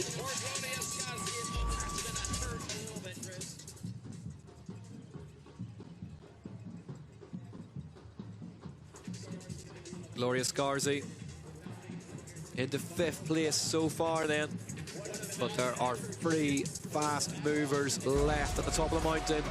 The first of them is this woman, Miriam Nicole, one of the best ever. Miriam Nicole, 63 podiums in her career. Commensal muck off by riding addiction. Look at Nicole, just cool, calm, collected, ready to drop. Her best result this season so far, Nico, still, I say in air quotes, just a 10th. Yeah, the World Cup season really hasn't come together the way she wanted to. She did great at the World Championships, and then unfortunately crashed on the quali day at the last round in Lenzerheide. It seemed like she had that momentum going back her way, and I'm sure she's going to take that all out on the race today. Yeah, but just talked really openly about she loves feeling that it's all still in there. The speed is still there. She just needs to get a clean run on it to hook it up. Well, it really is, and that's probably what's giving her that motivation. She can see the way she's riding the bike. She can see the split times. She needs to put it together in a race run. She's a second faster at the first split than that time of Camille Balanche. Pompon having a go at this one. And that's in 30 seconds of track, too. So that's a really impressive gap that she's put in. 414 days since this woman's last UCI Downhill World Cup. She'd like to reset that counter to 0 today. Make a good sense of that really, really sandy dirt over the big rocks. As we await to see what the second split is going to tell us. Commensal Muck-Off watching on down the bottom. Nicely to the outside line there. Carries a good exit out of the rocks. Yeah. Interviewed her earlier this year in the Commensal HQ and Andorra. 2.4 seconds faster at the second split for Miriam Nicole now. That's a huge margin. Well, we said that we saw the performance of the year from Camille Balanche earlier today. Are we going to see the performance of the year from Miriam Nicole? Told us in Commensal that she's really at one with that brand and that bike and has been on basically every version of it. It's pretty much only raced Commensals. Yeah, it was her and the Raffan brothers starting out when they were still racing. The team's been going on for almost 20 years now. 61.1 kilometers an hour through the speed trap. Miriam Nicole looking to get back to winning ways here in the USA. She was second in snowshoe in 2022. Wants to go one better here today in Lake Placid. This section, you've just got to be so patient and so delicate through this really, really steep, dusty lined rock section. Yeah, it looked like she executed it just the way she needed to. Exits with good speed as well. 1.6 seconds fastest now. The lights still very much burning bright green for Miriam Nicole. It's currently Balanche from Cabiru, from Seagrave, from Gale, from Scarsy, but Miriam Nicole looks like she's about to knock them all down a peg here. Up to that left lining, it's a really nice drive out of the woods. Exit speed, absolutely crucial here. It always is in the UCI Downhill World Cup, but with sections as fast as this lower half here, counts for absolutely everything. Really carries you a long way. 1.8 seconds, so she's found more time in there, Nico. 2 more tenths of a second. This is great to see Miriam Nicole riding back to her best here in the USA.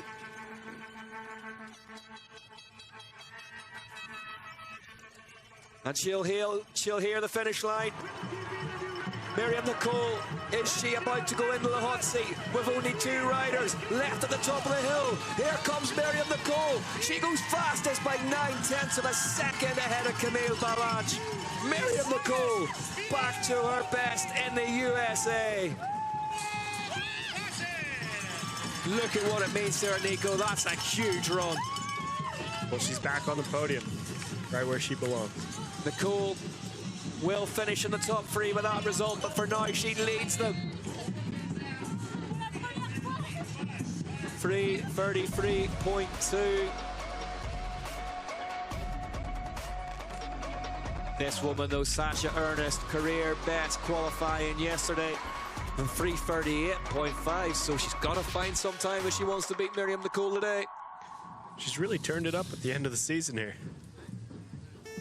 Sasha Ernest, I mean, just as we talked about with Nicole, it's not been straightforward for this young woman this season. No, she's had a few races where she's been out with injury, but the past 2 rounds, she really came on strong when she needed to. 1 to go after Sasha Ernest, and it is Valentina Hull, but for now, let's watch the Trek Factory Racing Star in action. What can she make of this torturous top section?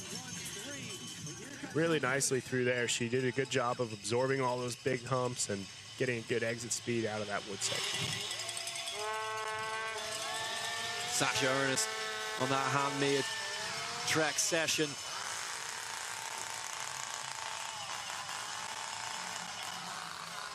It's looking good, it's looking aggressive. What is the split time going to tell us? 1.3 seconds back on Nicole, so Nicole was superb up top, Nico. Yeah, she had a big gap on all the riders, so I think she's in a good spot, and she's right where she needs to be.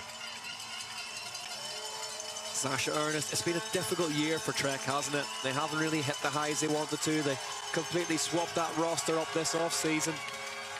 Yeah, they've got all the pieces there. I mean, they've had good races. We had Lockie on the podium the last race. But, yeah, with the roster they have, they've got some really strong riders. They should be doing that every weekend. Sasha Ernest separated her AC joint back in Leger. She is closing in on the top 10 in the overall, though, which would be a great result for her, given the travails she's been through this season. What's the second split going to tell us, though? She needs to start making inroads into that 1.3 second deficit. 3 seconds, she's not doing it. She's lost 1.7 seconds in there. And it's just that thing, Nicole, rolling back the years, she has that ability to kind of skim through stuff. Goes inside on that corner. Yeah, looked really, really good. And there. See if she can get a good drive out of this section. Be interesting to see what the next split says after going inside both of those. Yeah, spins out her gears on the way down here. 61.6 kilometers an hour now for Sasha Ernest from New Zealand. It's an interesting one, too, with the first time we're racing this track. A lot of the girls can turn it up on race day. You won't see as close of a time in quali. The track's getting more blown out, but the other women she's racing against were really able to turn it up today. Whereas yesterday, when the track's still developing, Sasha was able to be closer to the front end It'll be interesting to see where she stacks up today.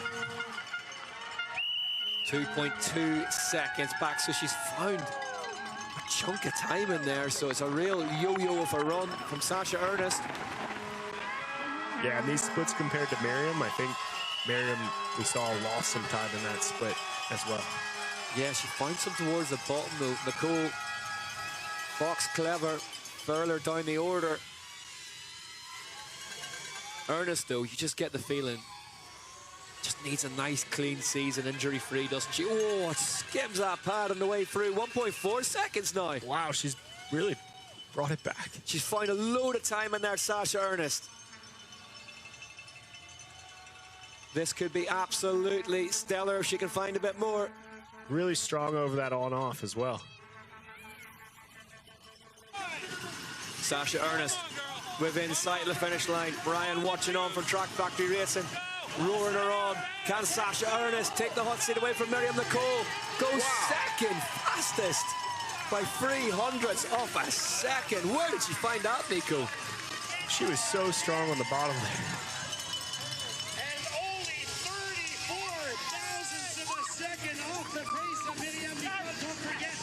Sasha Ernest from Trek Factory Racing backing up that second place qualifying performance from yesterday. But here we go. There is all of a sudden a title on the line. If Valentina Hull can finish within the top 4 with this run, she will win the UCI Downhill World Cup overall. 140 beats per minute on the Whoop Live in the start hut. I don't think that matters to her. I think she wants to win today. Yeah, you'd have to wonder what is going to be the bigger prize for Valentina Hull here. She just wants to get back to winning UCI Downhill World Cups. UCI Downhill World Championship stripes retained earlier this year.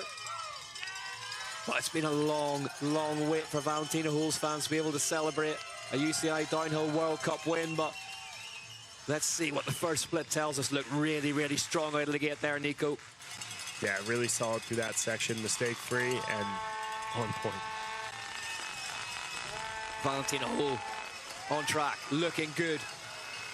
474 days since her last UCI World Cup win. She's had all the travails. She's 3/10 of a second faster at the first split. Whoa, oh, got forced onto the stem there. Didn't seem to phase her much at all, just pedaled out of that one. She's had all the difficulties, all the drama off track with the YT mob. Through this section in particular, she looked like she was a league ahead of the other girls in practice. Just the speed she carried into that rough straightaway was amazing. There's members of the Axis Intense Factory Racing squad watching on at the bottom. Miriam Nicole leads the way from Sasha Ernest, from Camille Balanche. Miriam had a big gap when she left the wood section here, so if Valley can be on point with that, I think she'll be able to keep it in check to the finish. 1.3 seconds at the second split for Valentina Hull. And just worth pointing out as well, the time that leads the way here, Miriam Nicole, it's still a second outside of the fastest time set by Valentina Hull yesterday. So she does have the bandwidth. Lands straight on the pedals, really nicely done. There's Gunnar. We saw Miriam open up a gap at the top, and then some of the other girls able to put in time to her at the bottom. So Valley being ahead already, I think she can even extend this further. On the hunt for another World Cup overall title. Wants to get back to winning ways though. 178 beats per minute on the Whoop Live for Valentina Hull. Did a great job of managing that technical, awkward, slow section there. What's the next split going to tell us? 1.7 seconds faster, Nico. She's going faster. Yeah, the run seems to be building for her. She goes inside here across the grass, foot out. Wow. Oh, Valentina Hull. This is the sort of form that saw her take her 4th set of UCI Downhill World Champ stripes.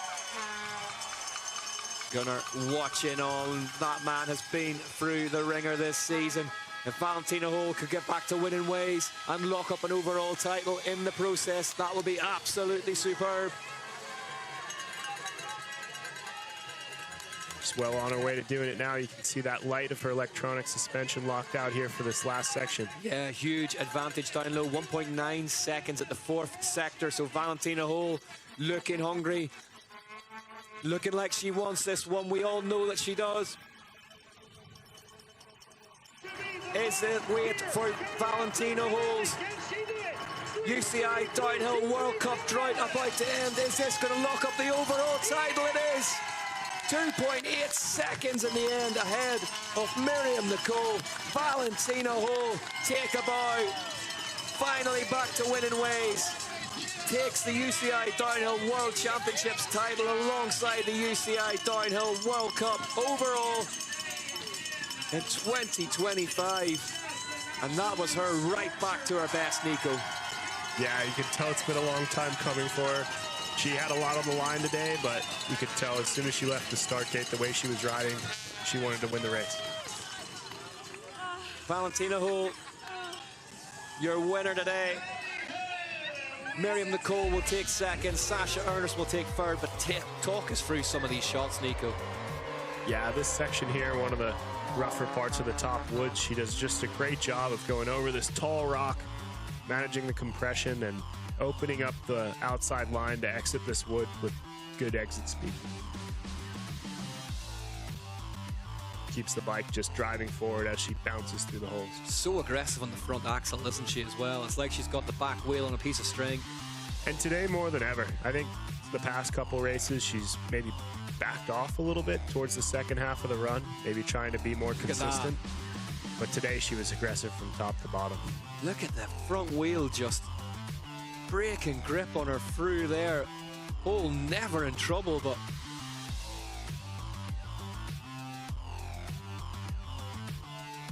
Valentina Hall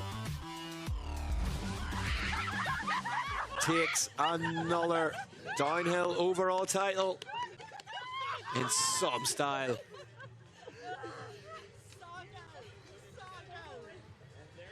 Now equal with UCI Downhill World Cup wins with Tanny Seagrave on 12, Valentina Hall, but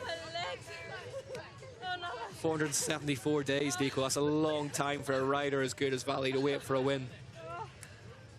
You wouldn't expect that from her, that's for sure, especially the way she's been riding, but she's just been so consistent, and that's what gotten her this championship, world championship, and the win today.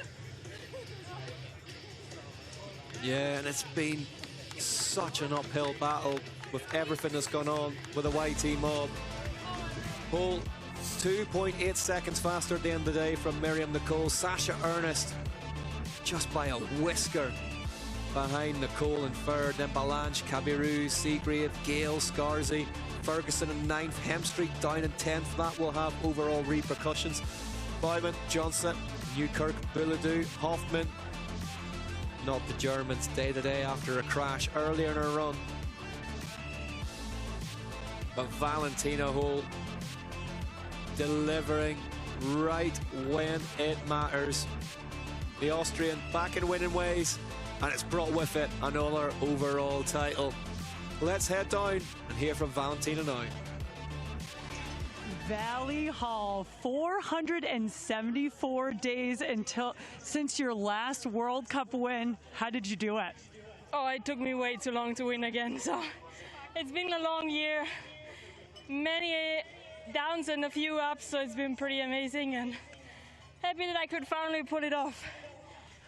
How did you overcome the challenge of not having your usual team support at this race?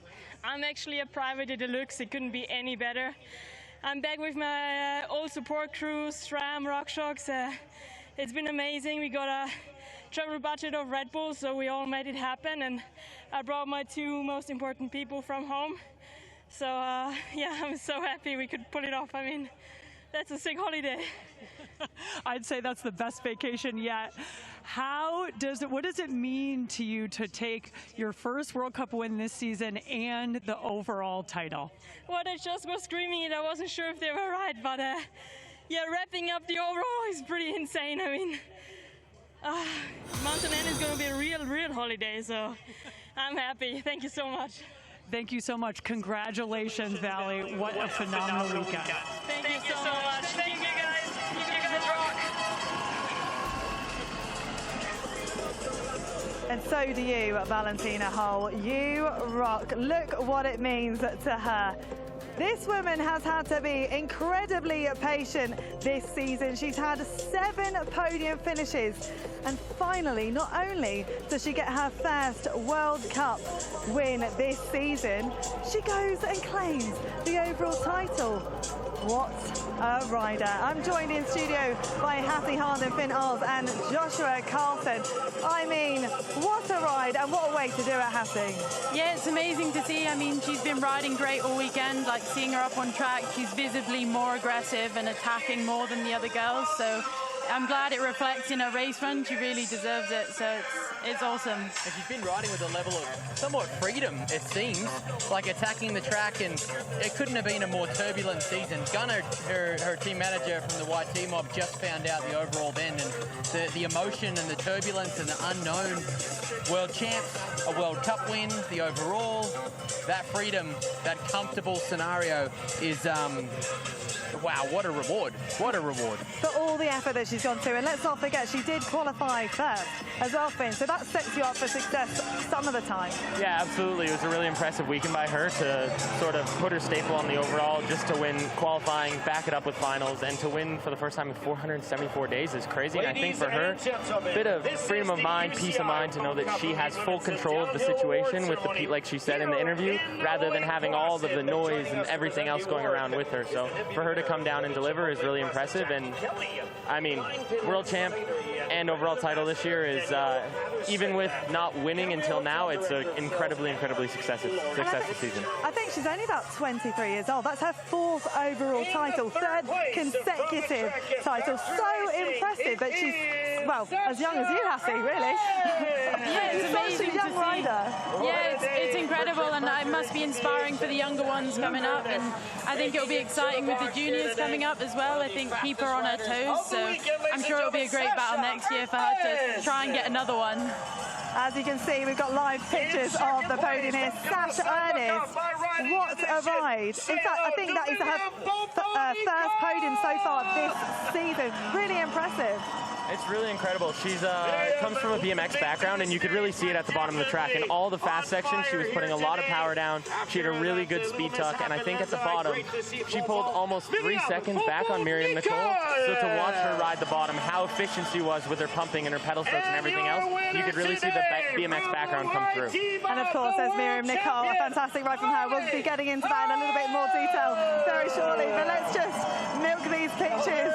Valentina Hull in the rainbow jersey, hugging Sasha and Miriam, soaking in the moment. I mean, what a result from Sasha to step up and charge all the way to the line. But this is a moment that Valley has been waiting for all season. She's been so frustrated with all her other podiums, but this, look at what it means to her. It really does say a lot, that smile, doesn't it?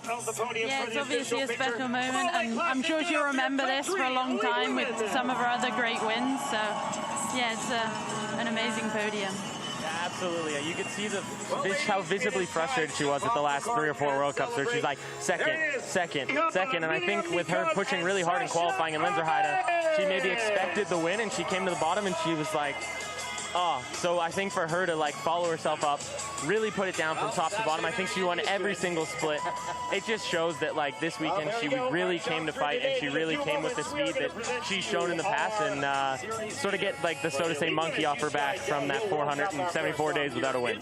Let me tell you, that champagne is going to taste extra sweet today. Right, don't go anywhere. Plenty more reaction coming up after this.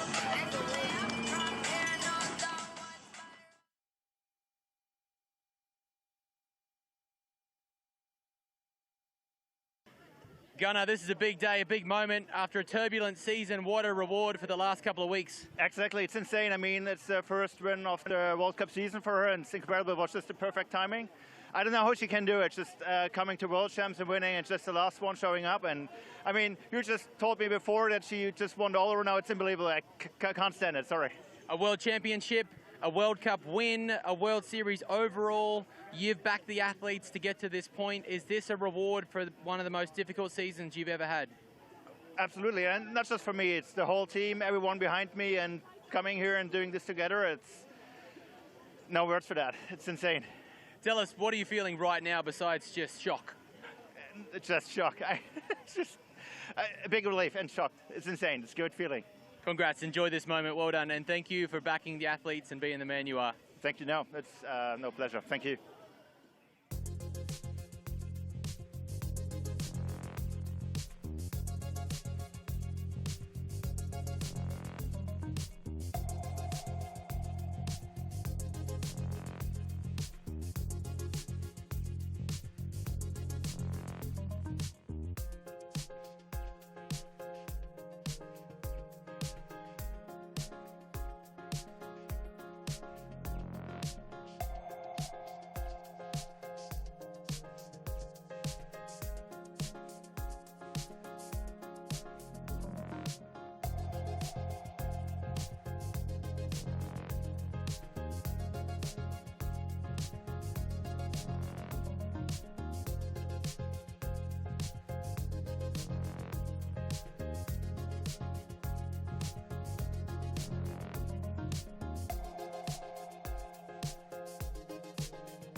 Welcome back to all the build-up to the men's downhill race. Now, we just had the women's Valentina Hull claiming her 4th overall title. So impressive. What a day for her. But you know what? We've got to turn our attention to the men now. And that battle that continues between Loic Bruni and Jackson Goldstone is going to be feisty today, isn't it? It's going to be really exciting. I mean, Loic's clearly been slightly more consistent, but Jackson's taken a lot of wins. So I'm sure both of them will be super fired up to make up some extra time after maybe not going as quick as they wanted yesterday. Let's not forget as well, Jackson Goldstone, he did crash in Lenzerheide. Loic Bruni, he's hit a few bumps and bruises along the way this week. What are you anticipating being Loic's teammate? I think Loic is, he has all the experience, he has all the information, he has the bike. The boys at Specialized have done an amazing job with that, and I think for him it's just a matter of making sure that he's in the right mental headspace to deliver. And America's been good to him in the past. He's won 2 overalls in snowshoe, and now we're back here, and I think that today he has all the capability to deliver, and I hope that he can do what he's capable of. We know Loic's strong suits. What is something that he needs to pay attention to? What's a weakness of Loic Bruni that he needs to watch here today? I think that he just needs to focus on his own race. I think there's like maybe a little bit of like a lean to want to know what Jackson's done because he goes down 20 minutes before, maybe some information about the results or the time or whatever. And I think more than anything, Loic thrives under his own like emotional strength. And I think on a day like today, he just needs to focus on that instead of sort of getting caught up in all the extra stuff. And for me, his strength, it's just riding consistent, carrying the speed like he does, and just giving it all he has at the bottom. Because I think that Sasha Ernest showed us in the women's that there is a lot of time to meet at the bottom, and I think Loic can deliver. I mean, what do you think is going through their heads right now, Hattie? The music's playing. I'm not sure they can hear it up there, but when you're near the start, what's going through your mind? I think you've really just got to stick to your own routine and what you know, and obviously they've both had a lot of success, so they know what works for them, and as long as they stick to that, I'm sure they'll just be in the right space. But yeah, obviously they'll be super nervous and yeah, just wanting to get going down the hill. That's normally the thing. It's normally the extra time waiting that builds that extra tension. Yeah, I'm feeling that tension. I'm feeling a bit nervous. How are you guys doing? Feeling good. I think it's going to be a hell of a race, and I think Jackson and Loic are going to throw what they have at it, and we'll see. Jackson's won a lot of races this year, and he's capable of almost anything, so I just hope there's some excited racing happening. Okay, well, we better head up to commentary then and join Nico Mullally and Rick McLaughlin. Bring it on.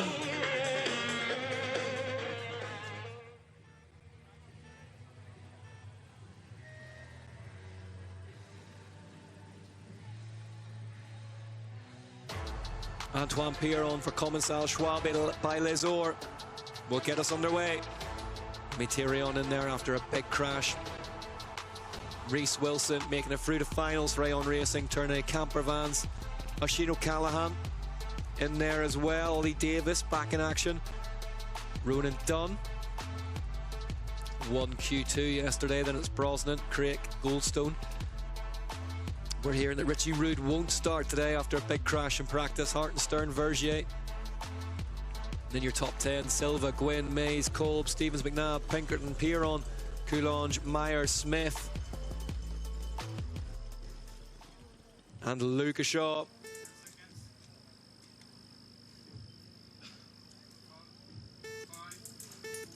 And they are off and racing in Lake Placid, the penultimate round of the UCI Downhill World Cup in the USA. Brand new venue, brand new track. Antoine Piron for Commensal, Schwalbe by Lesor gets us underway. Nico Mullally, this top section, as we've seen all day long, absolutely key. Yeah, they're straight into it out of the gate here. Antoine's going to set the benchmark time for us, and he's had an up and down season. I think it was that Val de Sol race that he was so close to a podium and a mechanical kept him out. So it's looking quite Val de Sol conditions out here today. Hopefully he can put his best together. Oh, just skips a pedal there. Yeah, that Val de Sol run was on course to be one of the performances of the year. And this top section is similar to that in that there's deep dust with big boulders underneath that some of them the riders don't see, that pull the bike in one way or another. And you have to be strong, hold your technique, and have your bike set up well to be able to handle that. Yeah, Piron, you can just see how much powder is coating all these rocks on the deep holes. He did a good job of putting that little mistake behind him. He slipped the pedal and got right back to it. Second split then, a 116.5. Give us our benchmark figure for that one. Commensal Schwalbe by Lesor. Plenty of rumours circulating as to a certain big name that might be joining their ranks next season. Did a really nice job going inside on that berm before the motorway and getting a good pump out of it. Top of that berm's kind of blowing out, so he creative with the line and give him a good drive down that straightaway. First rider on track for the elite men, already comfortably over 62 kilometers an hour across the piece. 62.4 for Piron. This section, you've got to be so patient through here, Nico. Oh, detonates that right-hander. He wasn't patient. He definitely went straight in, but he did a good job riding it out. Then you got to float across that crest and turn left on the way out of it. It's hard for the riders because it really breaks up the flow of the track. You go from such a fast, high-speed section to a really slow section, which is good in the sense that it creates separation. It gives a braking zone that can give riders an advantage if they handle it well, but it's a really tough one to manage. You can feel like it's taken forever to go through that slow turn, and I think we'll see some riders get caught out on it today. The exit speed from this waterfall section, absolutely crucial as well. Yeah, it really carries you all the way to the finish if you can get a good drive out of there. It's pretty flat down the bottom here, and if you lose momentum, it's hard to bring it back. Piron stands on the pedals, turns right. On the 4-pack of rollers there. It'll be interesting to see if we see anybody go for the 3. We saw Tyler Waite triple it in the junior category. I think he's the only one we've seen so far today triple it, isn't he? Yeah, everyone else has been 2-2, but it'll be cool to see if somebody else can pull it off. Piron down the line, crosses it. Give us our benchmark time of 3:13 this afternoon. So fastest quality time yesterday, a 3:09.2 from Lucas Shaw. Next up, Loris Ravelli. Somewhat of a privateer rider, riding for the Bike Center Simone, small bike shop team, and they came over with 3 riders, and it was really cool to see Loris make the final here today. Ravelli goes down in the dust of Lake Placid. Yeah, it was a road crossing there out of that left turn and kind of a flat section with no support. It's so dry and dusty today. If you're off the main line by just an inch, you can be in the loose marbles and look like you just washed it out. Yeah, Ravelli, 5.8 back. I mean, not bad considering the fact he's been on the floor. Nope, that's for sure. But yeah, good job for him to make the finals, make the trek over here as a privateer with not much support, but bummer for him not to put down better run. Ravelli crosses the line, 5.1 seconds back. I mean, fair play to him. He didn't give up, given the fact he was on the floor. Remy Thirion. I expect to see some green lights at the top of this track from Remy. Yeah, the marshals need to get the spectators to move slightly further back from the edge of the course. Whenever this man's up top and amongst these rocks. Well, he's already super creative with the line. Goes inside with the first turn, low, and then outside in gaps. And I don't think we'll see anybody else on that same line all day. Remy Thirion at his work, had a big crash yesterday. Consider him more of a mud specialist. His best results have come in muddy conditions, but when it's this dry and powdery, it's almost as unpredictable as a mud race. Yeah, we talked about it today, haven't we? It's kind of, if you're just joining us, almost Val di Sole-esque in the way that the dust is just lining all the holes. You can see it through here. See how rough these big compressions are the riders are going through here. 2.5 tenths back at the first split for Thirion on that time set by Antoine Piron.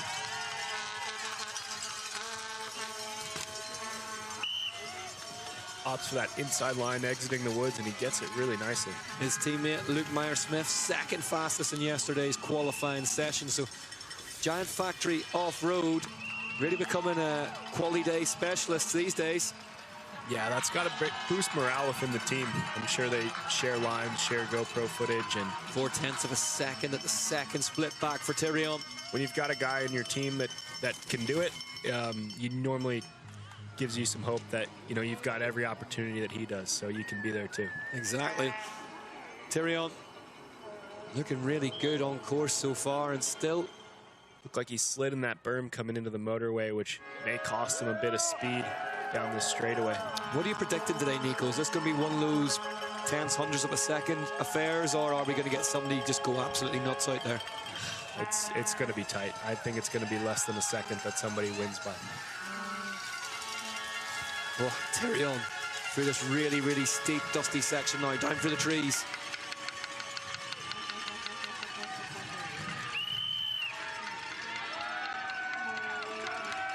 Dancing on the edges of the tires as only he can. I think with how inconsistent the conditions are, somebody can't just throw everything at it and really make it to the bottom. These riders have to manage the condition and really make sure that they're hitting their marks. I just don't see a kamikaze run making it to the bottom on dry, loose conditions as they are today. And plus, they only set you up for this big, fast drag down towards the finish line, don't they? Any kilometre an hour lost on here, it's going to be taken off the clock by the bottom of the run. 1.6 back now, so he has found time, Thirion. Yeah, he looks really smooth through this last section. As simple as this looks, I think hitting this shark fin well, getting a good drive down the finish, it can make a difference. Thirion crosses the line and goes into second place then, just 0.6 of a second. He found a second down there. Yeah, right here, I think this cost him. He tried to get a wide setup and it had to take his foot off, drifted almost off the track. Roger Vieira for Pivot Factory Racing leaves the start hut, jumps inside there really nicely. He's looked super comfortable on the track all weekend. I think these dry, loose conditions are really comfortable for him. He's had good results in Val di Sole in the past, and we've mentioned that a few times. This track is similar to that. I'm sure growing up in Brazil, racing in South America, he's raced a few real dusty conditions as well. Look at that for a scorecard. 0.6 of a second up at the fourth split, though, from Vieira. Raj, one of the riders' favorites. Everybody in the pit's rooting for him. Yeah, gives it absolutely everything. Vieira, is it going to be enough today? It is. 1.4 in the end, Nico. Really nice. He got the opportunity to ride for a factory team and put it into the hot seat.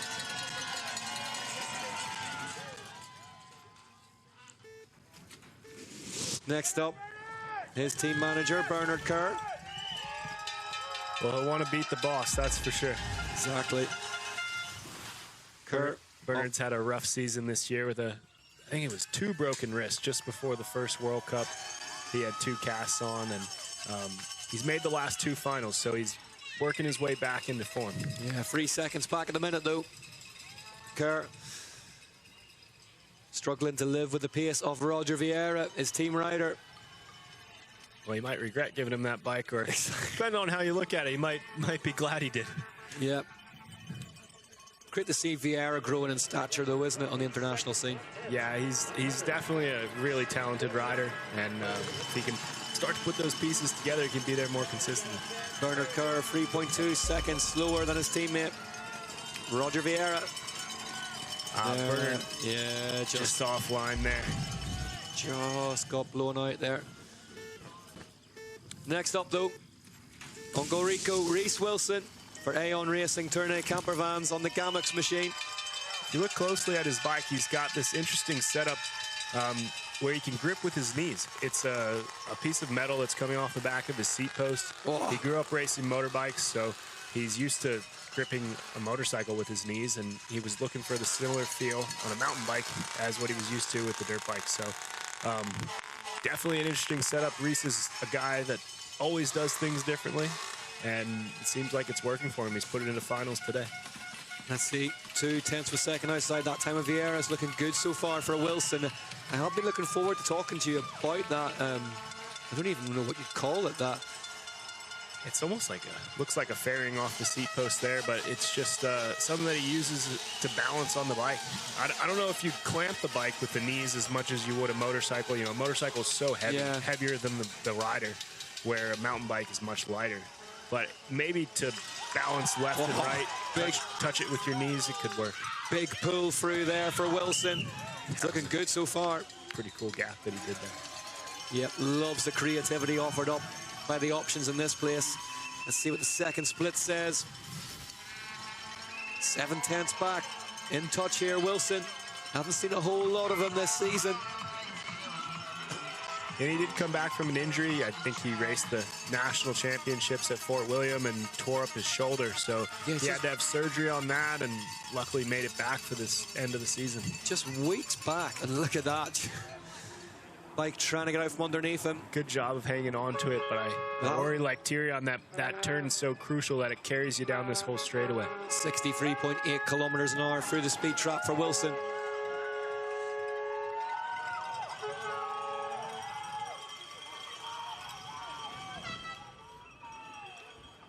Gets into the trees now. Oh, just hanging over the front of the bike.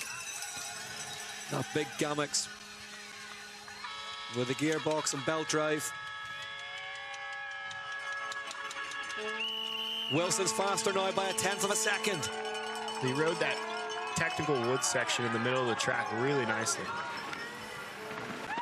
Former UCI downhill world champion.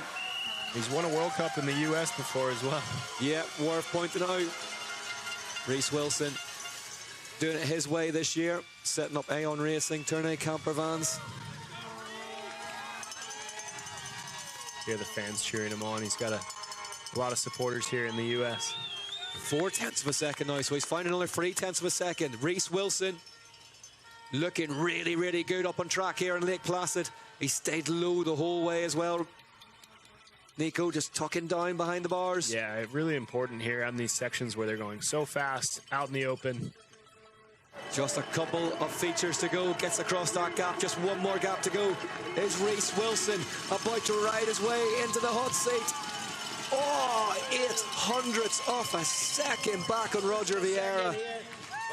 Tight racing.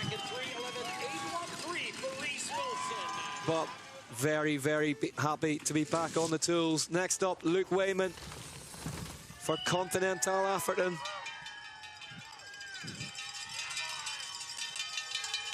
Luke was one of the top juniors in the category last year and really doing well moving into his first season of Elite with such a competitive field. Yep, second in the BC Cup earlier in the year, was 20th at the Downhill World Championships in Champéry. I believe he was second overall last year as a junior, right between Asa and Max. Yeah, he won that race in Ludenville, wasn't it, where he crashed over the line. Do you remember that? Yeah. Oh, riding the stem out of that turn. Yeah, that big Atherton prototype machine with a gearbox on it. Should suit the conditions here. He's been green the whole way down, 0.8 of a second faster. He's doing the Atherton Racing Team proud. Teammate and former world champion Charlie Hatton dislocated his finger and wasn't able to make the cut yesterday, but Luke Wayman's really putting it on the map for the Atherton team today.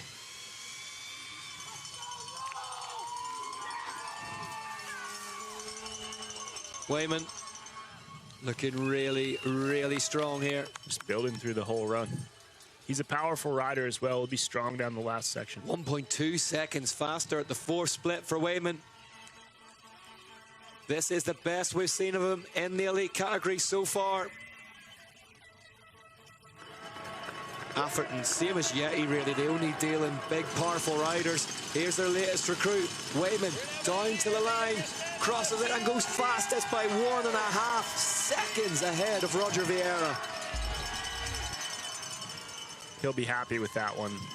Definitely his best performance in the elite category.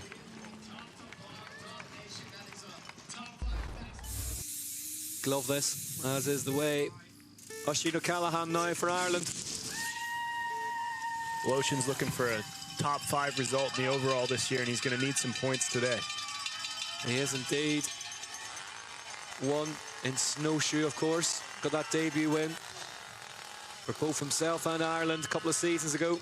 Rips that corner out of the woods. Yeah, this is very much, just as with Reese Wilson, this is very much his cup of tea. What happened there? It looked like the back end kicked out, but it didn't seem to faze him at all.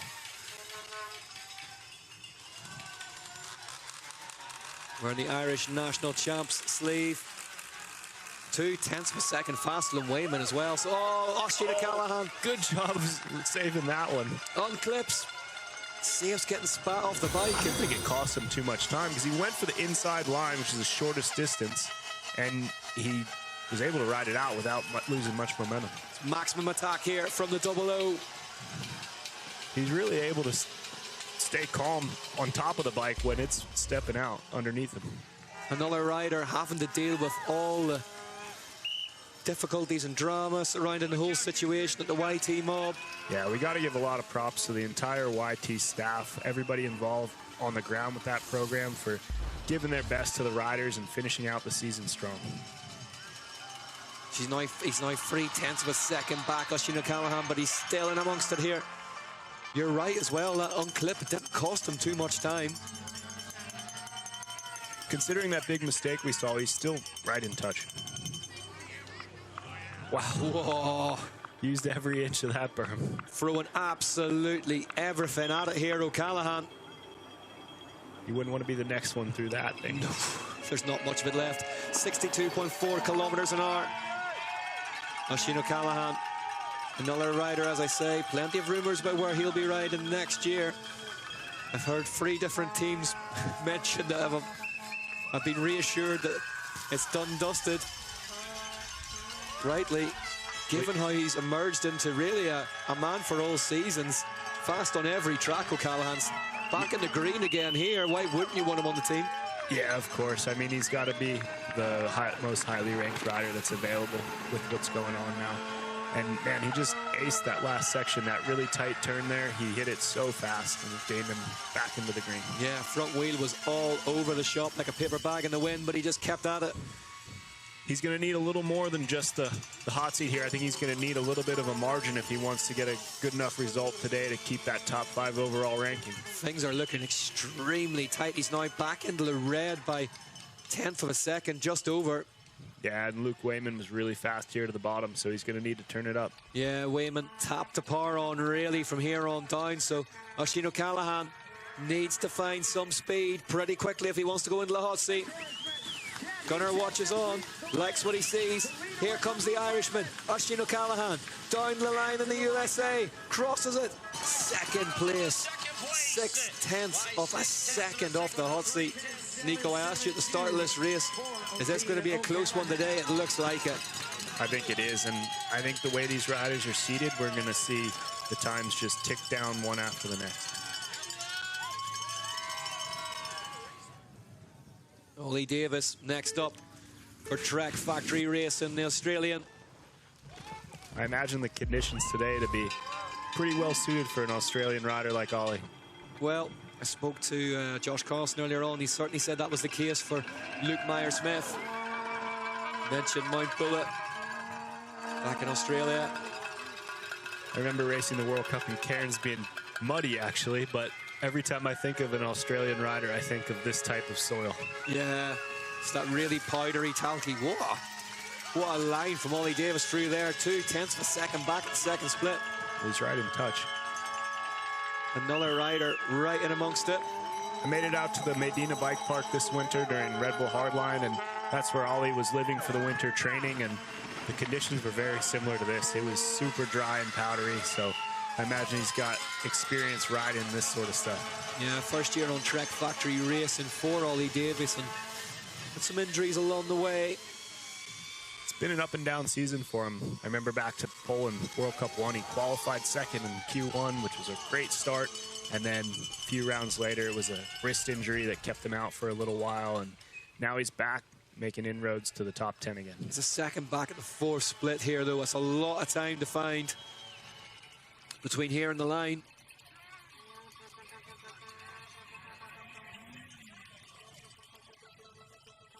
Swings out nice and wide into that berm. Davis stands on the pedals. Across the final gap jump. Has he overturned that 1 second margin? He hasn't. It's 1.8 by the line, so it's currently Wayman from O'Callaghan from Vieira.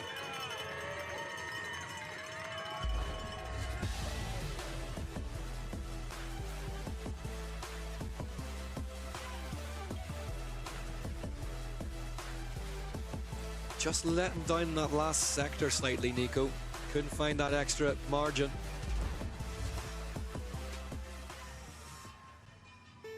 Well, this is going to be an exciting one here.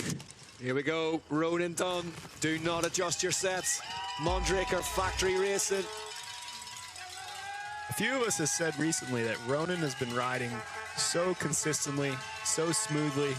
Normally he's a guy that you expect to throw everything at it, and he's been doing that, but in a much more consistent fashion than he's known for.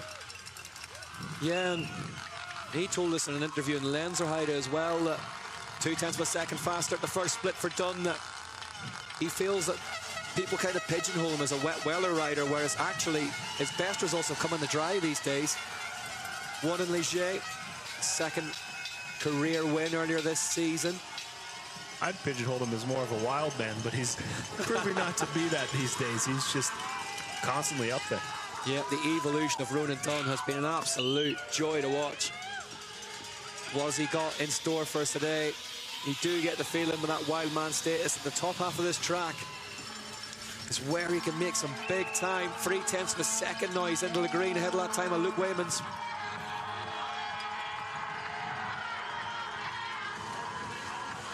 Heads out over the gap jump. There's the hot seat as things stand. Wayman, O'Callaghan, Vieira watching on. Ronan Dunn has been green in the first two splits. What's the next one going to tell us? Nice and smooth through there, Nico. That looked really fast to me. Yeah, he was able to get inside of all the holes in that berm and not give up any exit speed. 62.1 kilometers an hour on the speed trap. Running a prototype version of that Mondraker Summum DH bike. Something that they're just an evolution of the bike that they've been riding for years now.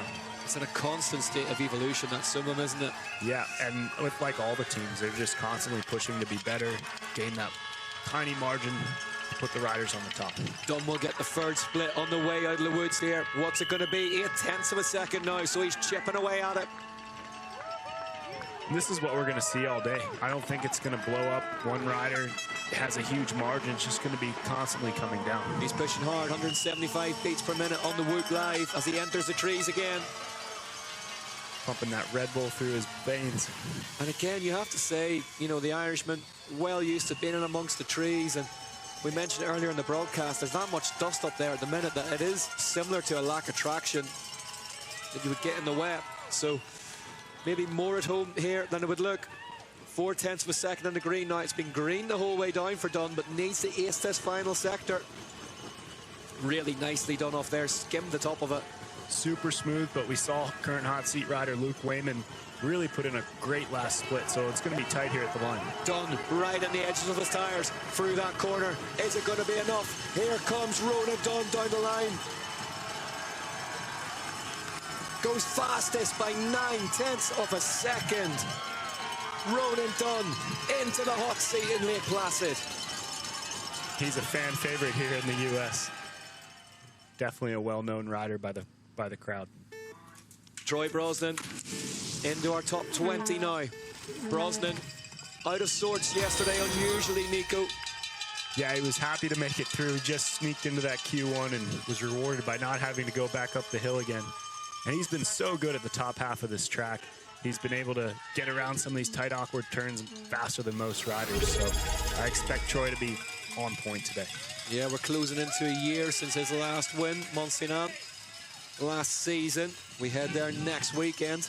Good result here today would set him up lovely for that. He's faster by 100th of a second. He's right on the mark with Ronan. I think you're right. I think we're going to see tenths and hundredths traded all day long here. Yeah, in the past few races, we've had some of the best riders have issues in the qualifying session that had them taken off early. Today, we've got pretty much all the top guys seated in the order of the speed they are. So I think it's going to be an exciting race where the best guys are coming towards the end of the field. Canyon Collective, another one of those squads that's done so much work with the SRAM flight attendants set up on that bike being able to toggle through its different damping modes. And we've heard Aaron Gwynn talk earlier on this weekend about how he feels that anything like that is a big benefit here, perhaps more so than any other track because of the different gradients and terrain involved. I think that'll pay off a lot in the bottom half of this track. Specifically the last split, there's that section with the 4 rollers that the riders have to pump really well, get a good drive out of it. And this electronic valving that they have, you know, we have something similar on our bike with ASA with the Fox Live valve, where it just firms up the damping, makes the suspension stiffer so that they can pump the jumps and get a better drive out of some of these jump sections. 2/10 of a second back. Brosnan was second in Val di Sole Trentino earlier in the year on a course that we're saying is pretty similar to this one in terms of just dusty, loose conditions. Man from Adelaide, well used to racing them back in Oz. With 7/10. Pushed a little wide in that tight turn, maybe a little wider than he wanted to. But within mark to make this up towards the finish. This is it. I mean, we're inside the top 20 now, and there's absolutely nothing in this elite men's race whatsoever to separate them. Troy strong on the pedals out of the woods here. And yeah, it'll be interesting to see where he stacks up against Ronan. They're pretty tight here to the finish. Two completely different styles of riding a race bike, but welded together here in Lake Placid. The Irishman and the Australian putting on a show so far. Brosnan 4/10 of a second. He's found another 3. He's strong on the pedals right here. This is a really visually deceiving last little section where there is time to be had for those willing to risk it. Is Brosnan about to go into the hot seat in Lake Placid? The Canyon Collector star crosses the line and goes fastest by 4/10 of a second, Nico. It just goes to show how much time there is in that last split. He was able to put some power down to the ground with the pedal strokes and stay low to the bike, and that paid off for him. I always think that's one of the things about Troy's riding that maybe doesn't get the plaudits it deserves, as we see Ethan Craig leave the start hub for Scott Factory downhill. His power to weight ratio is unbelievable. Yeah, it's got to be the best in the sport. Ethan Craig on track now.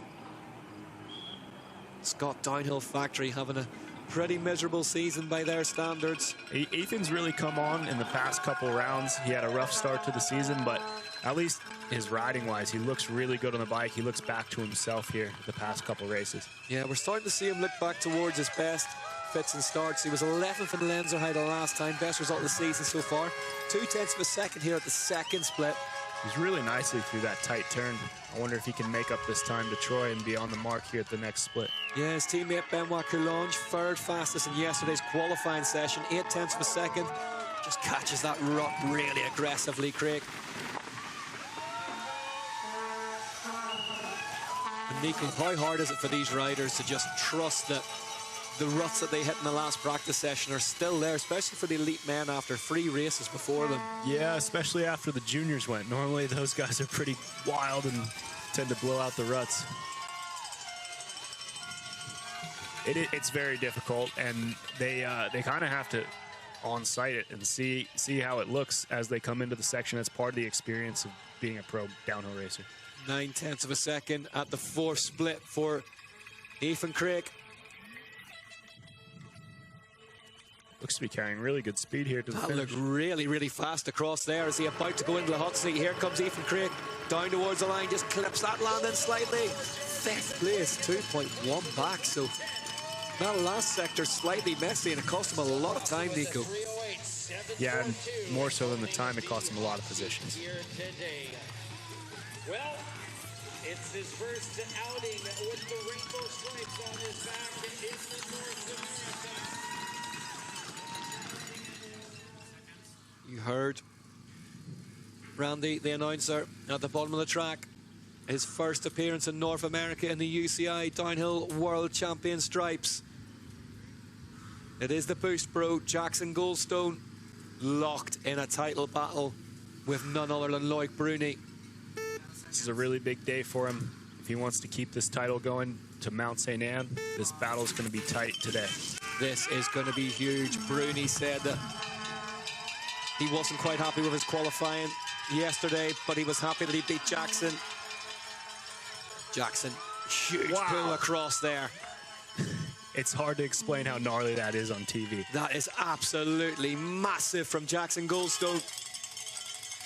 He's going to need to open up a little bit of a margin here as he exits the top woods if he wants to contend with the guys at the finish line. He's a lighter rider. He's probably the lightest rider in this elite men's field. So it'll be more difficult for him to carry the speed at the bottom half of the track. He's half a second faster. This top half is what really suits him, but he's going to need to use it to his advantage. Half a second faster. You reckon about 2 kilograms worth of weight on that Santa Cruz V10 as well. Yeah, his mechanic, Woody, said that they've got about 2 kgs of lead weights under there that helps him carry across those flats. And it's worked on some of the other tracks like Leogang or Ludenviel. He's won those races with motorway sections, so he could definitely do it today, but he's going to need to use this top section to his advantage. Goldstone smashed his way through the rocks up top. Looking really, really fast here. Jackson Goldstone for the Santa Cruz Syndicate. 2.1 seconds, Nico, with the second split. And that's exactly what he needed to do here. I don't know if he'll be able to maintain that to the finish, but he's got at least that time to play with. Squashes that little roller. Off the gap jump, heads across the piste, gets ready to turn right. Turn left, excuse me, across. Turn right, down through the Red Bull Arch now. So keep an eye on the speedometer here. If he can keep a decent speed, it might not be as high as some of the heavier riders, but it'll keep him in touch with the time.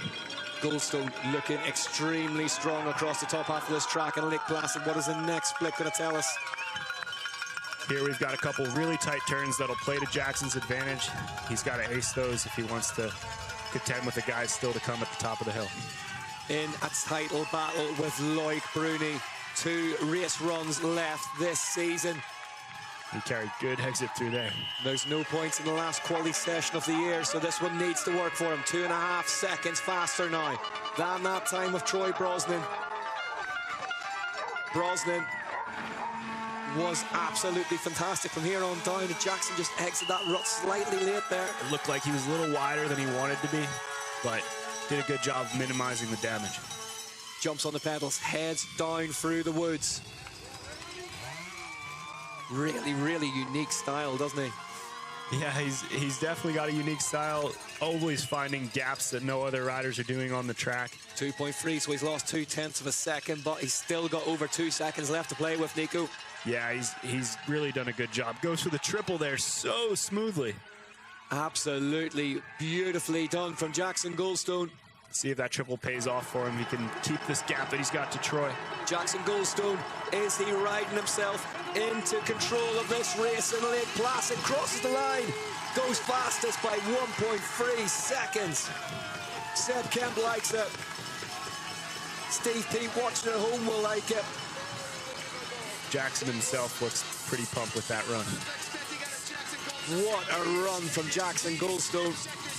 Worth pointing out, it's still a second outside the time of Max Ulrich, but for now, that will do nicely for Jackson Goldstone. Into the hot seat in Lake Placid.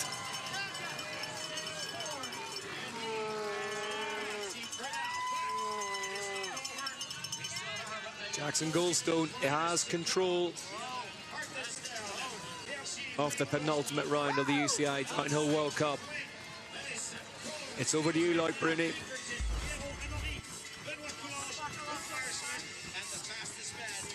Check out this gap right here. Huge. It's hard to tell how deep the hole is that he lands in. And then he nose bonks the exit of the woods as well. It's 3 big compressions, and he jumps the first one and gets the back wheel at least over the next one.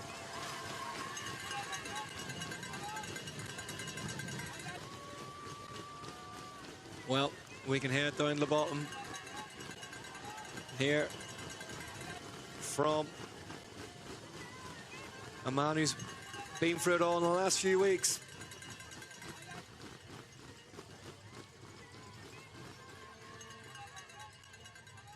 Gunnar is down there at the bottom. Let's hear from him now. Gunnar, this is a big day, a big moment. After a turbulent season, what a reward for the last couple of weeks. Exactly, it's insane. I mean, it's the first win of the World Cup season for her, and it's incredible. It was just the perfect timing. I don't know how she can do it, just coming to World Champs and winning, and just the last one showing up. And I mean, you just told me before that she just won all over. Now it's unbelievable. I can't stand it, sorry.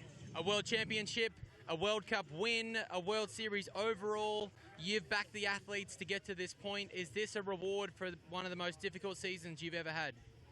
Absolutely, and not just for me. It's the whole team, everyone behind me, and coming here and doing this together. It's no words for that. It's insane. Tell us, what are you feeling right now besides just shock? It's just shock.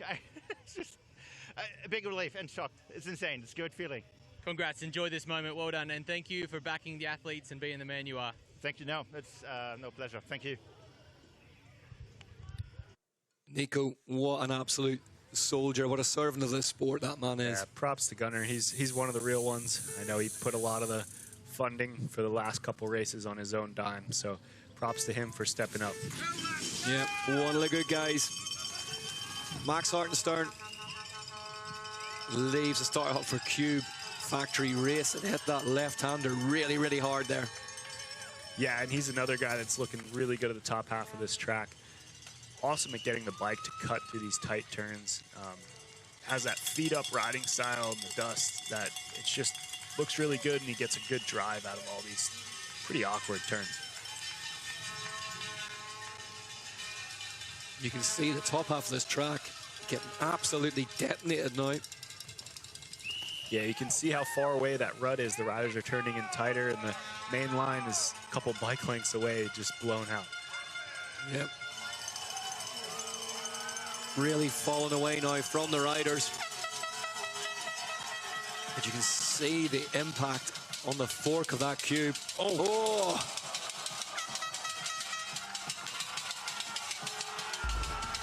I thought that was going to be an absolute horror show there, Nico. Yeah, Max did a good job of saving that from being a worse crash. Unfortunately, it'll put him out of the race today. But, man, it could have been a bigger impact. Yeah, there's not many soft places to land up there. Hartenstern, though, not going to be his day today. And it seems like this happens too often to him, where he's got the pace, he's got the speed, and final run just hasn't come together for him as much as he would like to this season. And what is that? Is that a mental thing, a physical thing? It's hard to say. I mean, I think it's just a missed mark, and I don't know if it's a lack of focus or maybe pushing too hard. Sometimes the riders override in the final. They're excited, and maybe they rush the line a little bit. But yeah, maybe it's experience as well. He's still a young rider. He's still got a lot of years left. You kind of forget about that with him, don't you? Because he's been around for so long that he is still very early in his career, relatively speaking. He is, for sure. And he's steadily progressed. He's pretty quietly gotten to the spot that he's at and been climbing the ranks over the past few seasons. 10.9 seconds down to second split. Hartenstern, he's been off earlier in the run amidst the rocks.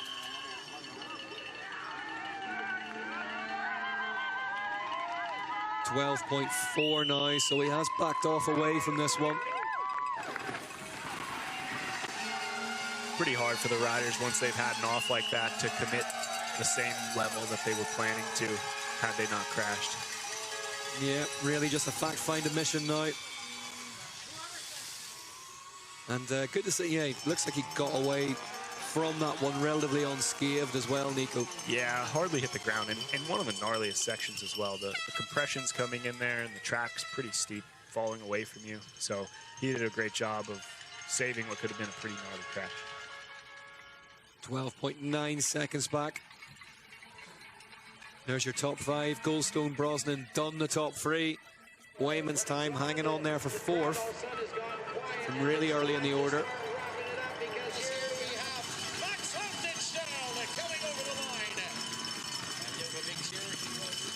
Hartenstern home in 14th in the end.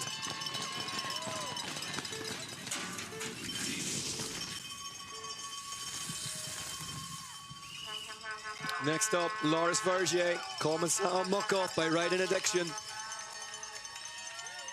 Huge gap. Huge gap. We've only... Oh, big crash for Vergier.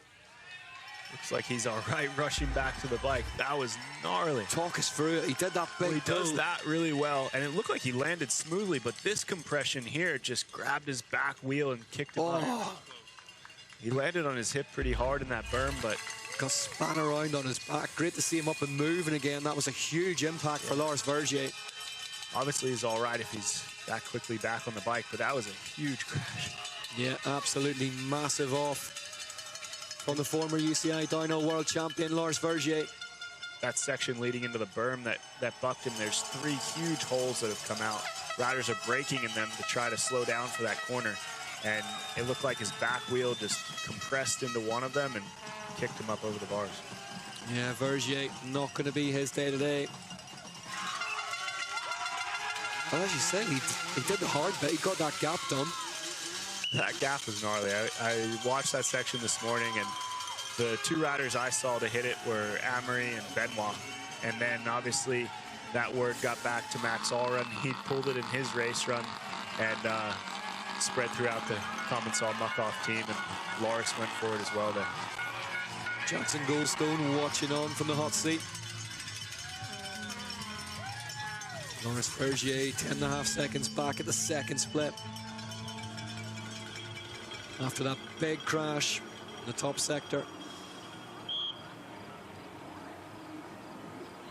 Another disappointing day for Loris. Still though, 3rd in the overall at the start of this weekend. Yeah, he's been really solid. Had some really good results through the middle of the season. It felt like a couple of those races there in June and July. He was on the podium every weekend and starting to challenge Jackson and Loic for the win. And yeah, the past 2 or 3, he's just been slightly off the mark. And you know, today obviously he was going for it. He came out of the gate and did the gnarliest slide on the track at full pace, and unfortunately it bit him, but luckily he got away unscathed. 11.1 seconds back at the 3rd split for Vergier. Heads into the trees once again. Not giving up on it. No, and these riders too, like Loris being 3rd in the overall, he won't take a ton of risk on the bottom of this run. The bike maybe isn't perfect after a crash like that, but he will push on and he'll try to get as many points as he can get today. You know, maybe the difference between 25th and 26th could be the difference between 3rd or 4th in the overall by the end of the season. Yeah, and still just his 1st year on that Commissar squad as well. We know he's ridiculously meticulous in terms of his setup and attention to detail, and not a bad range-finding season, maybe. He'll only build from here, that's for sure. Yep. 14th then for Loris Vergier. Here we go. Nico, talk us through it. Yeah, just hits that compression. It seems like it just bottoms out the back of the bike and bucks him forward. Next up, though, Dylan Maples, an American, racing at home for Commissar Muck-Off. And Dylan's done a great job of battling through some injuries this season.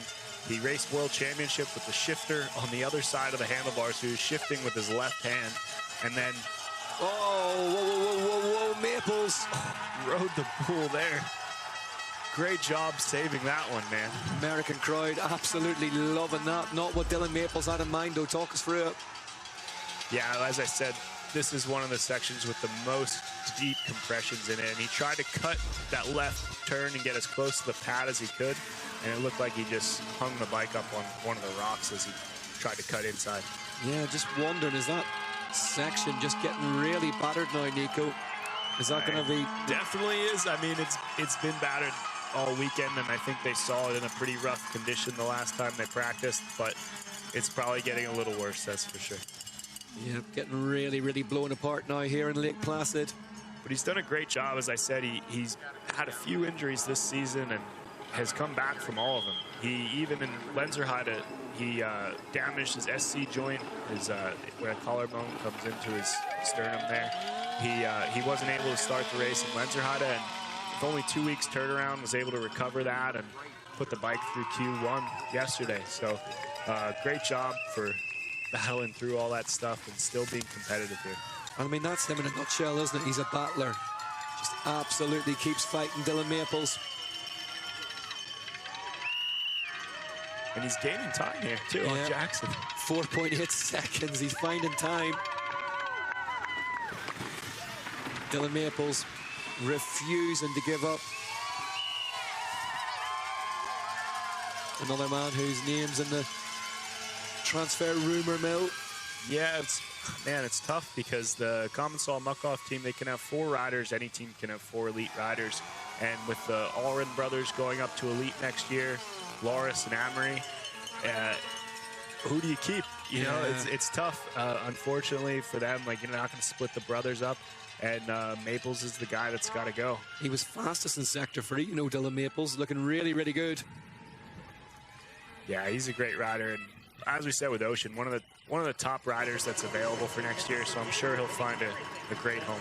Dylan Maples down towards the line. It's been a hard-fought home round. 10th place for him. 5.3 seconds back off the time of Jackson Goldstone.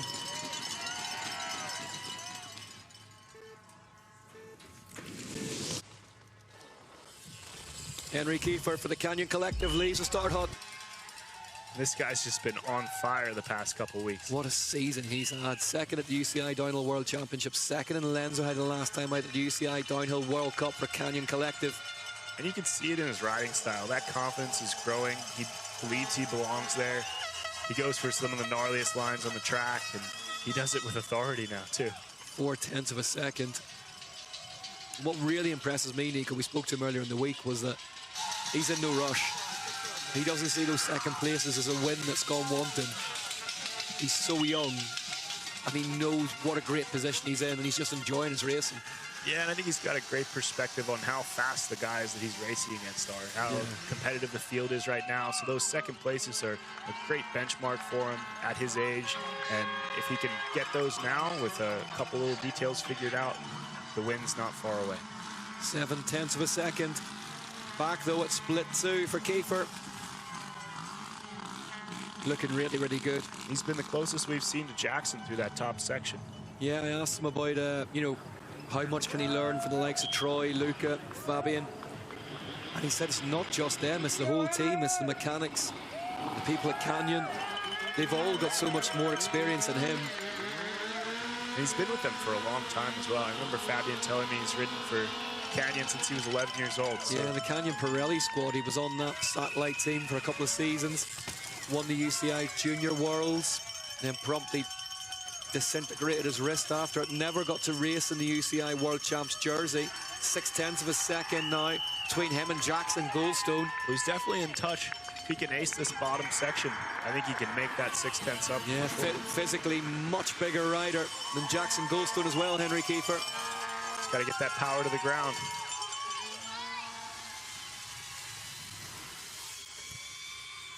Kiefer on the pedals, through the woods, sets up really, really wide there.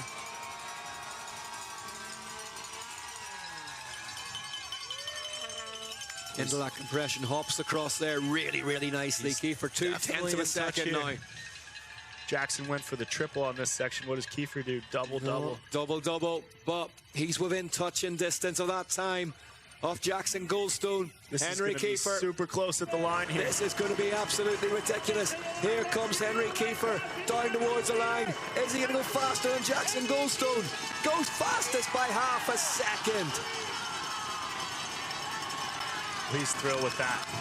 Jackson Goldstone looks markedly less thrilled, but Henry Kiefer is now the fastest rider on the mountain in Lake Placid. Momentum continues for Henry. Unbelievable ride. The big names keep on coming. Dakota Norton sets off his home race. How'd you rate his chances today, Nico? Man, you never know with Dakota. He's coming back from a pretty bad injury. He's built through the entire season, and he won the U.S. Open last week against some pretty fast big names. So he's going to be on today for sure. 6/10 per second. He's in touch with the time of Kiefer through here. Another rider on that prototype Mondraker machine. And he normally builds really nicely through his runs. So he doesn't always win the first split, but by the finish line, he keeps that momentum rolling. Look who's coming next. Loic Bruni. Jackson Goldstone. Went for an interesting outside line there. Haven't seen many of the riders do, but pretty classic for Dakota to be on some creative lines. Jackson Goldstone will be watching on at the bottom. Loic Bruni, his title nemesis, is up next. Meanwhile, Dakota Norton 3.2 back, Nico. It's a little further than he needs to be there. There is Bruni up top with Jack.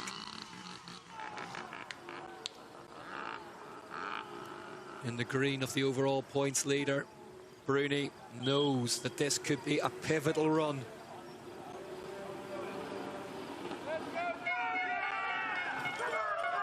Dakota, one of the fan favorites here for the U.S. crowd. He's got loads of fans everywhere, hasn't he, Dakota? People just really respond well to him and click well. He's very recognizable with the ape-hanger handlebars. I thought you were going to go for the haircut there, but yeah, no, the bars as well. But just rides with his heart in his sleeve, doesn't he? Yeah, he does everything like that. 4.2 seconds. Back, though. Had a pretty big crash in practice. I don't know if that maybe has put a little bit of a damper on his weekend. Yeah, maybe. Haven't seen many mistakes out of this run, but just slightly off the mark today, where he'd want to be. We've seen this all year long, haven't we? There's a razor's edge that they need to ride to stay within tenths of a second of each other, and anything below that, you're losing seconds.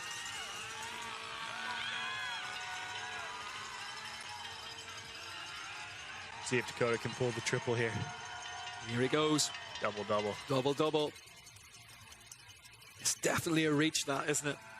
It is. I saw a video of Richie Rude. Shame we didn't get to see him race today. He overshot the triple. It looked like he could have got the quad if he would have pulled up. Yeah, healing vibes with Richie. Big crash in the last practice session. Norton down over the line in 8th position. 8th position. Look at his time spread there in the top 10. Yeah, it's a little bit more spread than we would have expected, but I think the last couple guys here are going to fill those slots. Dakota Norton. Give it his all with that one. But this place is about to go through the roof. As we get ready for what may be a pivotal run in the destination of this year's UCI Downhill World Cup overall title. 130 beats per minute on the Whoop Live. A puff of the cheeks from Loic Bruni. The Specialized Gravity Star gets ready to fly. Jackson Goldstone is in 2nd place at the minute with a 3:07.3. What has Super Bruni got in store for us today? He thrives in these situations. He's one of the best under pressure, and a lot of riders, huge gap there. Bruni gets the gap. A lot of riders struggle in that situation, and Bruni lifts his game. Just gets better and better. We talked about him earlier in the race. Just one solid data, wants to know where Jackson's ending up, where he's making time on and where he's losing time. Bruni, the supercomputer, needs the numbers. What's the first split going to tell us? 0.2 of a second back. He's in touch. Goldstone is currently half a second slower than Henry Kiefer's fastest time of the day so far. Bruni on the move now up top. Bruni, another one of those riders that doesn't really have a weakness. I think he'll be fast across this entire track, from the technical top section to the more physical bottom section. Bruni whistling towards the second split. Goldstone watching on. Look at that for a face, Nico. He knows he's in a title fight now. Yeah, we saw Goldstone pull a big margin at this second split, and then Kiefer start to bring it back. So if Loic can be close, I think he can bring that time back. 0.4 of a second. He's faster than Jackson Goldstone at this stage in the run. Bruni off the gap jump across the piste. Mammoth amount of fans here for him this weekend as well. One of the real international superstars off the sport. 65 kilometers an hour, just nudged on the speedometer as he heads towards the Red Bull Arch now. Stands on the pedals. Tucks down behind the bars through the apex markers.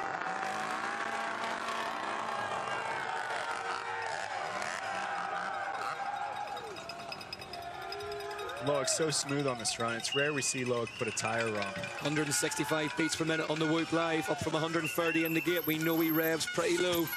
Looks really, really good through here. There's a split on the way out of this wood section that is going to tell us an awful lot about the destination of this title. 0.4 of a second, just under half a second off. He's just inside that time of Jackson Goldstone currently. Down through the trees now. Goldstone can hardly watch, but can't take his eyes off it at the same time. Well, they're so close together.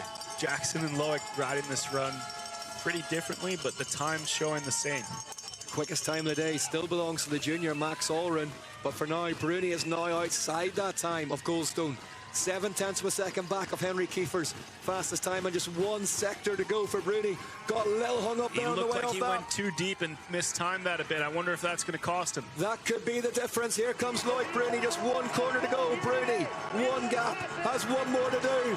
What is this going to tell us? Loic Bruni down the line. Loic Bruni goes third. 1.8 seconds behind Henry Kiefer. Slots in behind Jackson Goldstone. Goldstone will finish ahead of Bruni in Lake Placid, but the gap between them refuses to grow. Puff of the cheeks from Goldstone. Well, Jackson's going to be hoping for guys to finish between him and Loic now. He needs riders to get into that slot between them. They're keeping this title battle tight into the last race, that's for sure. Well, if you haven't bought tickets for Mont Saint Anne yet, I would recommend getting online and getting them, because what a showdown it is going to be. Look at this, Nico. Yeah, the best guys are going for that gap today, and as I said before, you can't tell how gnarly that thing is on TV.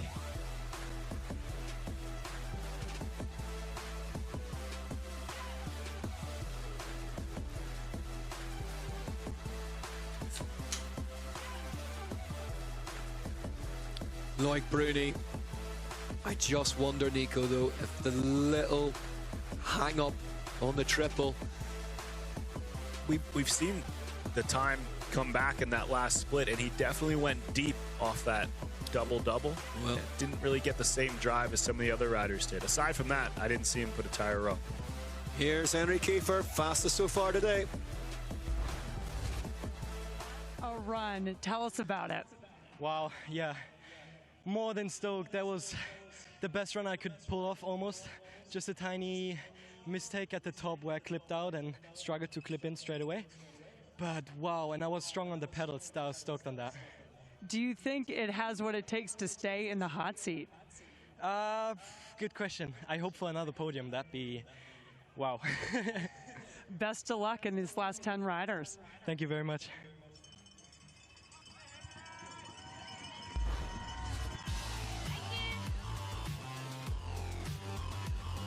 Henry Kiefer, the man in the hot seat, leads the way from Jackson Goldstone and Loic Bruni.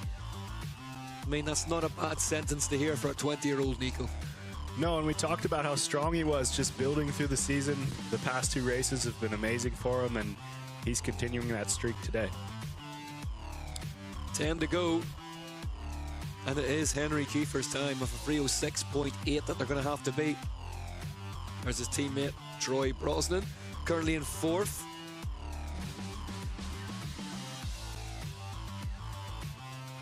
Jackson Goldstone was in the hot seat.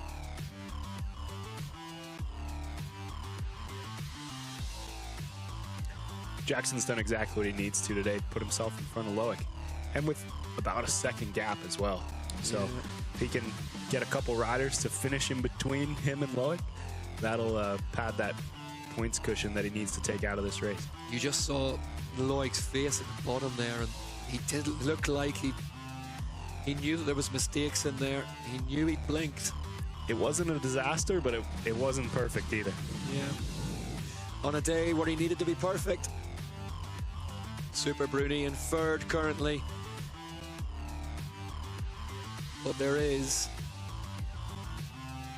1.3 seconds between him and that man Jackson Goldstone at the minute, that if other riders can park themselves into, we may be seeing that green jersey swap rider yet again in 2025.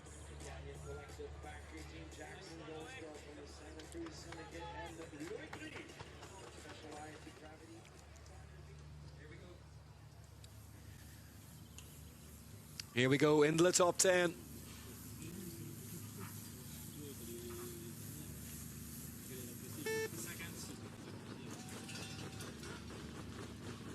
And the top 10 gets underway with Dante Silva from the USA. Nico, he's back.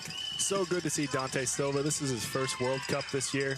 He's taken a step back and done more of the National Series, and he started off his World Cup campaign with a top 10 quali, so he's right back on pace. It's not bad. Mighty Mouse flies again.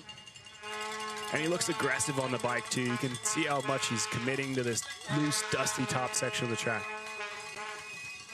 Yep, formerly employed by the Canyon Collective squad. A lot of experience that he's learned over the years riding for that team. And, yeah, putting that all to use today. Yeah, maybe Jimmy had a monster crash in practice in Fort William one year. I remember that.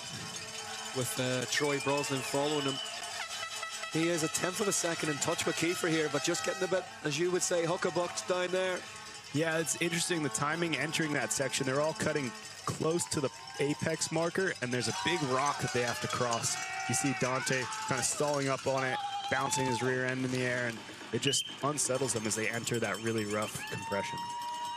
Silva, monster trucking his way through the rocks. The USA National Federation jersey on.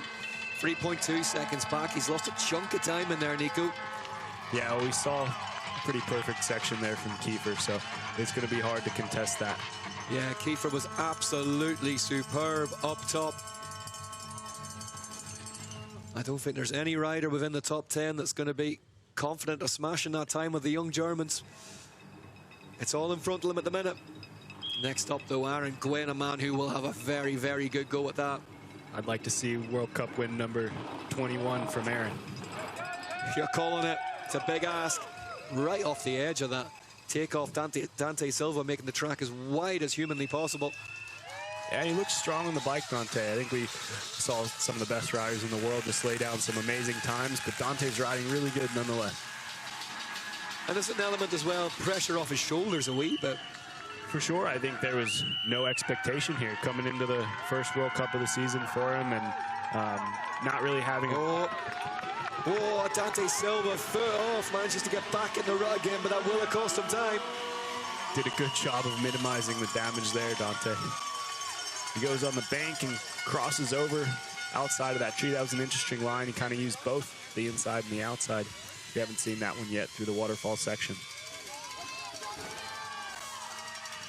Really nicely done through the tree. Silva managing to put that bobble in the rut behind him. Gets hooked up slightly on landing there.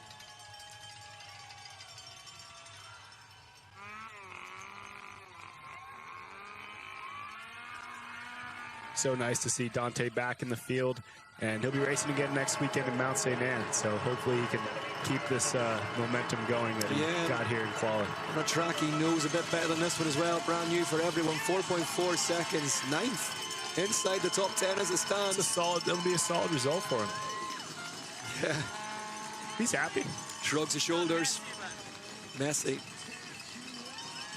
hard to be clean in these conditions. It's just so loose up there. The bike's getting thrown a bunch of different directions. Here, see, I mentioned he clips that rock as he tries to get close to the apex marker, and that sort of unsettles him through those compressions. Fair play to Dante Silva.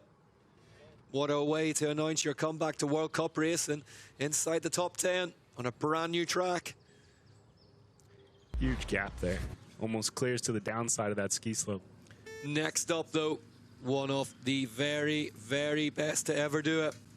Aaron Gwynn, the man who designed this track. Let's go, Gwynny. 2,714 days since his last UCI Downhill World Cup win. He does a different line there. He goes inside and then low down that first straightaway. Whoa. It's a little bit wider than he wants to. Maybe gave up a little time in this first split. Crashed a lot during practice. Talked about tire choice for today being absolutely key. Yeah, it's interesting because it's so soft at the top, you'll want a more aggressive tire, but then there is a lot of rolling speed towards the bottom that you'll want a more efficient tire. Yep. So you got to choose your strategy. 300s in touch with the 20-year-old Henry Kiefer and Aaron Gwynn. Man, for how messy that top split was, he is right on the mark. The last American elite rider to win on home soil back in Wyndham 2015. Yeah, just down the road from here. 5 times a UCI Downhill World Cup overall title holder. I think Gwindom, they called it that day. I remember that. I remember interviewing him after the race, and the noise was that intense I couldn't hear one word he was saying back to me. But if he can put those couple mistakes at the top behind and charge on the bottom of the run, he could be in touch. So he's 1.3 seconds back, but he's still in touch here, the Gwinner. Yeah, and we could see pretty obviously where he lost that 1.3 as well. Great to see, though. Just great for the fans as well to see one of their all-time heroes qualifying comfortably inside the top 10. For sure. A lot of the American fans are here to see Aaron race today. We saw him over in Europe earlier in the year in Luneville and in the rain, really not enjoying himself. Much more his bag here today. Rolling back the years, Aaron Gwynn in this really steep technical section. Clatters at pole on the way through there. Yeah, he's using every inch of the track. Well, he knows he built it. Really, really nicely done through there. 1.9 seconds, so he's lost 6/10, Nico, but still looking really, really good here. Still on for a top 4 as things stand. Yeah, this is a solid run. He's just going to really need to ace this bottom section. Maybe hasn't been training full-time as some of the other riders are, but he's got to put the power down to the ground here to the finish line. Yep, delighting the home fans. 20 UCI Downhill World Cup wins. See how to wide his he got out of that turn. He massively. Really is using every inch of the track. Second only to Greg Minnaar's 22. He could put Minnaar under pressure with a win today. Yeah, you know, he might have 2 more wins in him. 2.1 back after split 4, Aaron Gwynn. Is he gonna go inside the top 5 here? At the minute he's on for it. Aaron Gwynn. 1 more gap to go. The crowd on their feet saluting one of their own. An absolute hero of American Downhill. Goes 7th, 3.4 seconds back for Aaron Gwynn. Still inside the top 10 though, Nico. Solid result. You can see here he lost some time getting run wide here.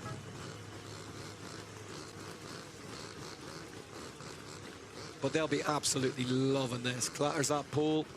Stays the right side of it though, crucially. Yeah, it opens up that next turn, which is a pretty tight one, so it was good that he was able to get out wide from that section of the track. Next up, one of many people's dark horses for the win today.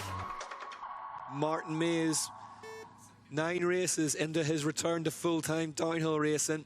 Currently 12th in the UCI World Cup overall for Orbea FMD. He's really built through the season as well. I just wonder if this really choppy top 2 sectors will just suit this man's skill set down to the ground. Former Enduro World Cup rider and used to just carrying speed through big holes that aren't necessarily the holes you thought you'd find yourself in. Yeah, and I think as you said, the the changing surface as well. Like these holes are going to be different than the last time these riders saw him, and he's really good at reacting to that and anticipating how the track's developing. Really, really nicely done through there. He's faster by 1/10 of a second, a split one. And we said earlier, this type of track may suit an enduro rider. It is pretty awkward and some tight turns in this top woods, and then you need to put power to the ground, whether it's pumping or pedaling through the last 2 splits. So someone like Martin could surprise us with a win today. And interestingly as well, he reckoned that he lost about a second because of the wind on the lower section during qualifying yesterday. So may well have plenty more gas in the tank, Martin Mays. Well, he looked really good from what we've seen here. But we know Henry really lit this split up, so. Yep, let's have a look at what the split tells us now. This is where Kiefer did a lot of damage. Yep, there you go. He's put a second in the Mays in there. But, I mean, Martin Mays rode one of the sectors of the year in Lake earlier on this season whenever he managed to grab the hot seat. Yeah, surprised us both with how much time he made up in the last section. Can he do it again today? Mays on the move out into the open on the pace line. Has a little look down. Checking what gear he's in. Wonder, yeah, 64.7 kilometers an hour through the speed trap. Nicely done off the edge of that big gap across there. Mays, such a big rider on the bike as well, so physically strong, uses his limbs so well. Really good at working the bike through these tight corners. He's really found a home as well on our FMD. It's working for everyone down there. 1.5 seconds back. Mays, currently the Belgian. Really nicely done through there.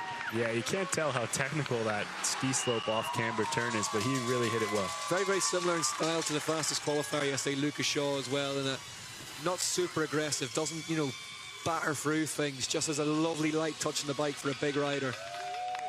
Yeah, for sure. Like Kiefer, actually, as well, in that respect. Yeah, a lot of the top guys with that calm style these days.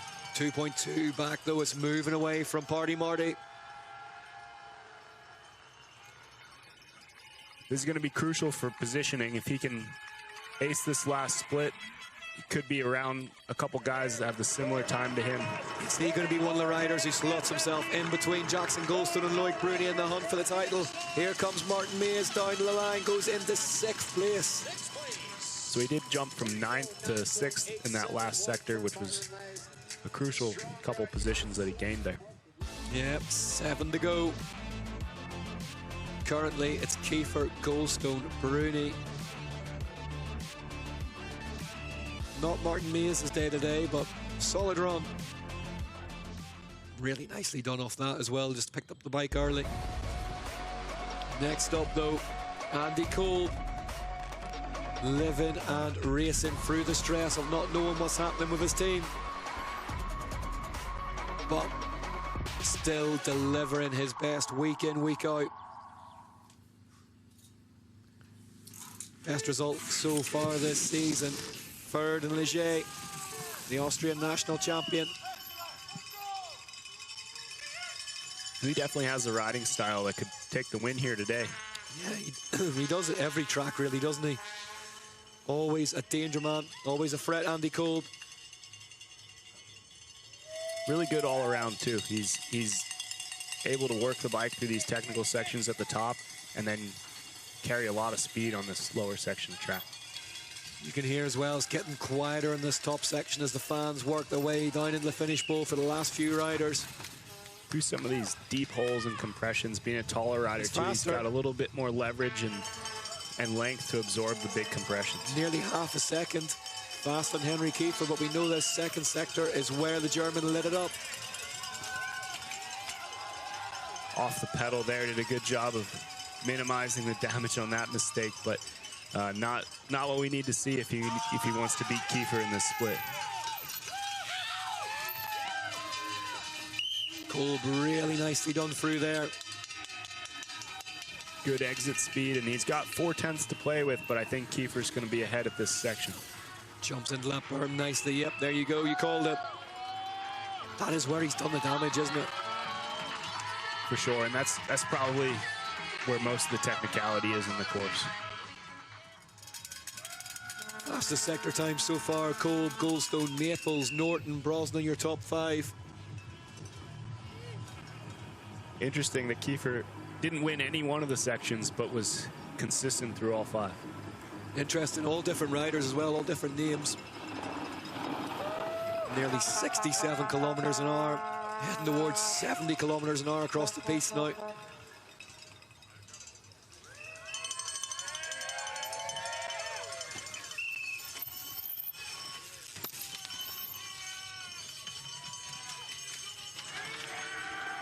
Clean through there.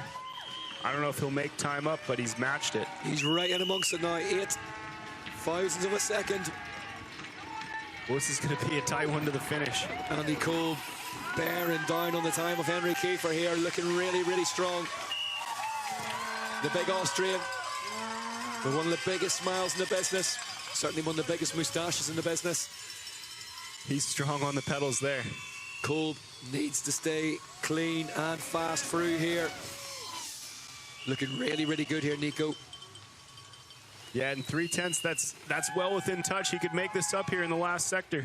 We know that Henry Kiefer was extremely strong from here on out, but Andy Kolb can be everything as strong as him.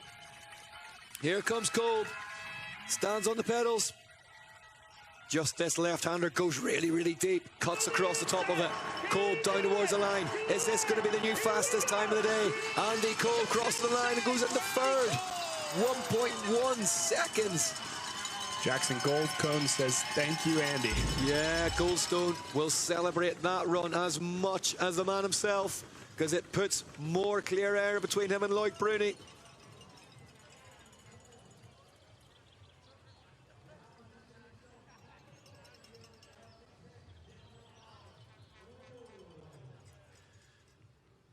We're going to see more and more of those, aren't we? Runs that may threaten the destination of the overall title. Next up, Lucky Stevens McNabb. Got on the podium in Lenzerheide last time out. An amazingly creative run on quite a one-line track, Nico. Yeah, he really crushed it last weekend. Hopefully he can take that positive momentum into today. Bruni in debrief of Kolb at the bottom. Bruni asking if he could have went a little faster, a little slower, but the time he did wasn't what Bruni was looking for. Lucky Stevens McNabb goes down. Man, you can just see how deep those holes are. These the best riders in the world, and if you mistime them at all, it just spits you over the front. There we go, look, just got unweighted. It started with the two before where he was pretty deep and it bucked him over the next one, and when he got to the bottom of the third compression, it just was too much. Lucky Stevens McNabb. Looking unlikely to get another podium here today after that big crash sent him out the front door of the track. 15 seconds back now. He had a shoulder injury last weekend. He raced the Fox US Open and pulled out of the race on race day with a sore shoulder. So I wonder if that carried into today. I mean, still able to qualify well within the top 10 yesterday, so I don't think it held him back, but you have to wonder if that might have, in that huge compression in that moment, held him back a little bit. Just had to stop there to adjust a lever, I think.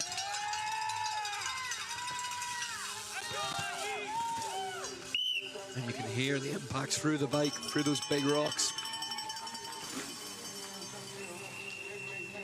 Really, really torturous. Top two sectors here in Lake Placid.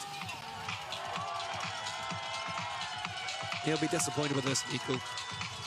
Yeah, especially after the last race, finishing third place. He want to build from there, and I'm sure it felt like he had some momentum finally going his way after a rough season. And yeah, it seems like that's gone away from him a little bit again today. So what do you reckon about the ramifications for the title then today? Well, it looks like we're going to be going into the finals with pretty much an even match. Loic and Jackson. We'll see what happens at the end of this race. We still have a few more riders to come, but if they can get another guy in between Jackson and Loic, it's going to be almost a winner-take-all situation next week. Yeah, that slot between second and fourth, as it stands currently, is going to be absolutely key in that battle.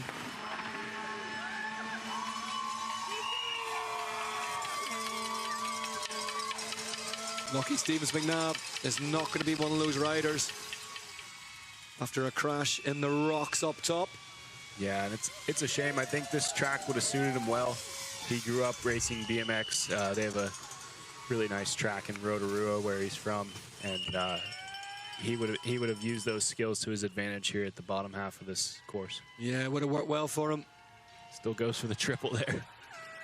Had room to go deep as well on the triple. Yeah. I think it was only Jackson we've seen pull it in this elite men's race. Massive, massive boost for Stevens McNabb. Kicks the back end out. Celebrates for the fans. You can see them all moving down the mountain now. Good to see he's all good after that crash as well. If he's pulling a triple like that, then his body's intact. Here we go, second fastest American yesterday. Had that absolute nightmare leaving the start hut in Lenzerheide the last time out. I think these conditions will suit him well today. He's from California. He's used to riding dusty terrain like this. Well, he's already got further than he did in Lenzerheide. Jumps inside on that first turn. Kicks up a load of dust, but stays clipped in. Ryan Pinkerton, US national champion. He'll be feeling the weight of that sleeve this morning as well, Nico. Yeah, for sure. Everybody's going to be rooting for him. He's leading the charge for the elite men. He's really had well, you have to say, a bit of a coming-of-age season as well, hasn't he? Yeah, he's done so well. The first half of the season was so consistent for him. He's had one or two rounds that have been off the mark, but overall, he's been really, really building through the season. He's faster by half a second. We know it's all about the second sector here, though. But if anybody can take this on and be as aggressive as Kiefer was, it will be Ryan Pinkerton. Yeah, in that last round where he had the mishap off the starting gate, he, from split one to the finish, was a second faster than Amory, who won the race. So he's got to take that as some confidence and know that he had the pace to win the last World Cup. Ryan Pinkerton on the Mondraker. That prototype new downhill bike.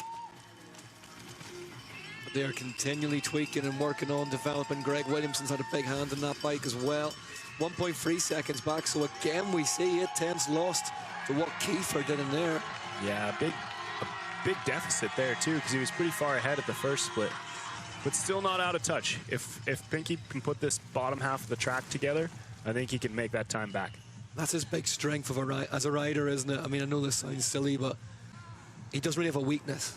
No, for sure. I mean, he's really good no matter whether it's these fast open sections or the more technical top sectors that we just saw. And he's learning how to manage his races. He's gaining experience.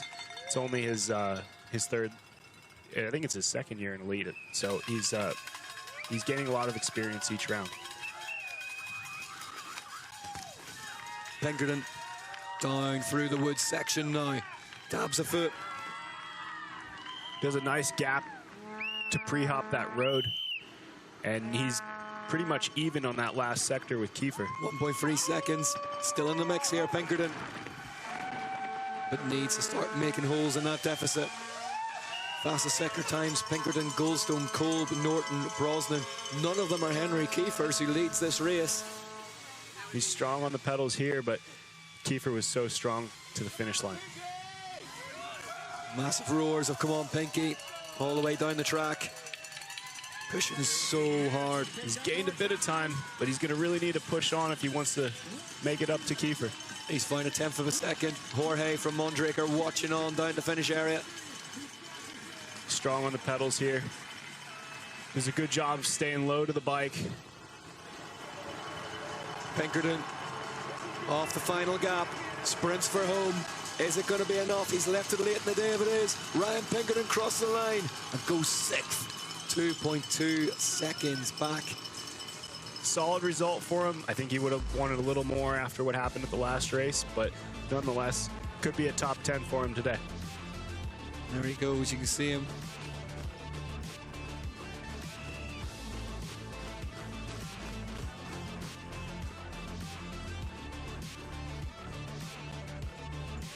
Four to go. Here we go, Amaury Pierron. Finally won in 2025 in Lenzerheide at the last round. Despite a broken collarbone and some other big crashes, he's just 73 points outside the top three, Nico. Yeah, watch this first sector from him. He had a huge gap. One of the only riders doing it in the field today. And he's hungry for a win. Yeah, you get the feeling this may be the sternest test of Henry Kiefer's hot seat times so far. Here we go. So cleanly over that. Floats across it, gets the right-hander done after it. We saw Vergier come a cropper in it. It was nice to see him get the win at the last World Cup. Probably wasn't the run that he had hoped for, but got a little bit of luck on his side, which hadn't been the case at the few rounds before that. I know at Leger, he probably would have won if it wasn't for his crash in the last sector. And then World Championships, mechanical kept him off the podium. Thibaut Raffin watching on 1.2 seconds faster at the first split for Amaury Pierron. A huge margin in the first 30 seconds of track. It's a big, big margin. Lenzerheide, he won that race from deep in a qualifying session. It didn't go his way.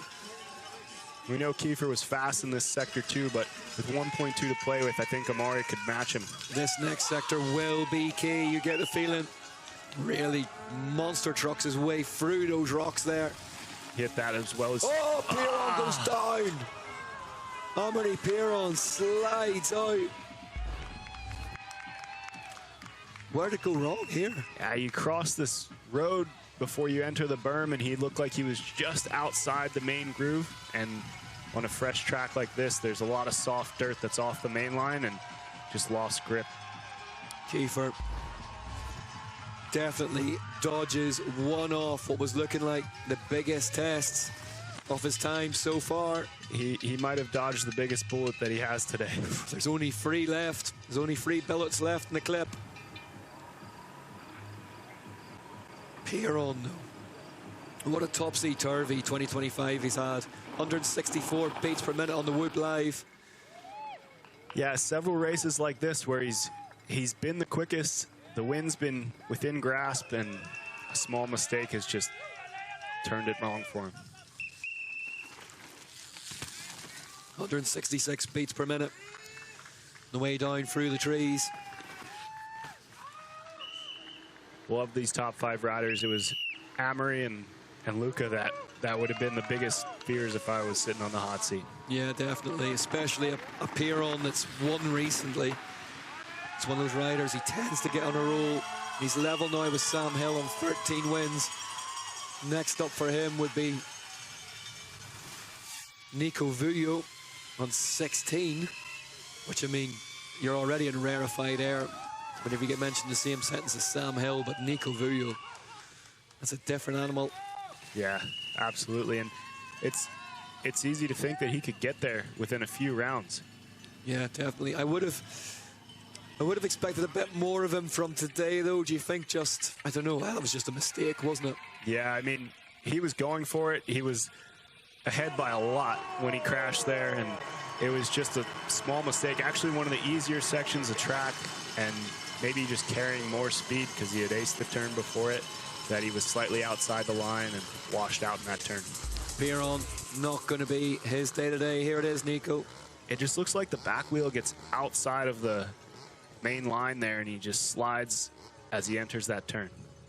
Yeah. So much goes into it. You can see frustration from team manager Thibaut Raffin. When it goes this way, it's always disappointing. That's what it takes. All of a sudden, there are 3 to go. Benoit Coulange up next. Really good to see Big Ben back at the front of this field. Yeah, where he deserves to be. It's been a really, really difficult time of it this season for him on Scott Factory downhill. We talked about this gap in the first section. He was one of the other riders doing it this morning in practice, so it'll be exciting to see this coming up right here. Here we go. Gets the pull. Cleanly over it. Really nicely done. 16th in Lenzerheide at the last round. His best result remains a 10th at Bielsko-Biała. Round 1. one of the tallest riders in the field, one of the biggest bikes. So this top section has some pretty tight corners in it. He does a great job of using that leverage to his advantage to muscle it around the turns. Yeah, and you get the feeling it might just be dusty enough to play into Coulange's favour. He likes it really, really low traction, so 10th of a second up at split one. Yeah, first year on the Scott team. He hasn't had the results he was hoping for, and you know, he said he really just wants to show all the work that's gone into making the bike ready, race ready, and building the program. And he just hasn't been able to show it yet this season. Has to unclip there. I wonder if that's going to cost him time for this sector that we know Kiefer was absolutely unbelievable in. He looks good, but maybe not at the level of Kiefer and Namery that we just saw. Top 5 currently: Kiefer, Goldstone, Cole, Bruni, Brosnan. 1.4 back for Coulange on the number 9 bike. The Big Ben will be fast across the flats, so he's got to get this thing going. Yeah, Patrice looks on, the team manager from Scott Downhill Factory. Wants to get his big off-season sign and firing. Wants to get a big result somewhere. He's running out of races this year, though. Just one to go after Les Mont-Saint-Anne next weekend. Strong on the pedals here. Down into tuck position. There's Bruni, deep in conversation with Ronan Dunn. Dunn now 7th, currently as things stand. Only Andreas Kolb has got between Goldstone and Bruni, so the damage at the minute is limited for Bruni. Let's see what that 1.4 turns into by this next split from Benoit Coulange. Benoit's looking really solid through here. 1.3, so he's found a bit of time. And as you say, Nico, he's going to carry a load of speed down for these next sectors. Yeah, fastest probably we've seen hit this grass corner, and he's pretty known for riding grass corners fast. Top 5, Kiefer, Goldstone, Cole, Bruni, Brosnan. Coulange just open the knees up there, let the bike skim along that really choppy, undulating surface underneath him. He looks to be carrying really good speed through this bottom section. Carving his way down here, similar to Andy Cole. Looking really, really good. 1.9 back, though he's lost 0.6 of a second.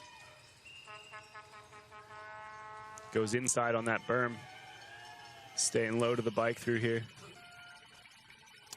What do you reckon, Nico? Do you reckon that track is now just getting so battered that the earlier riders had a better time of it?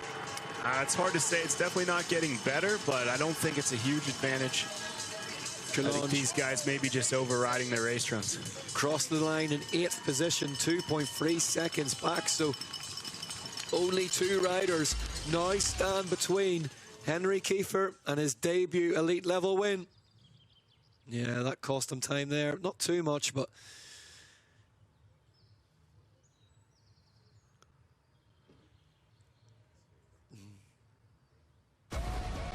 here we go, 2 to go.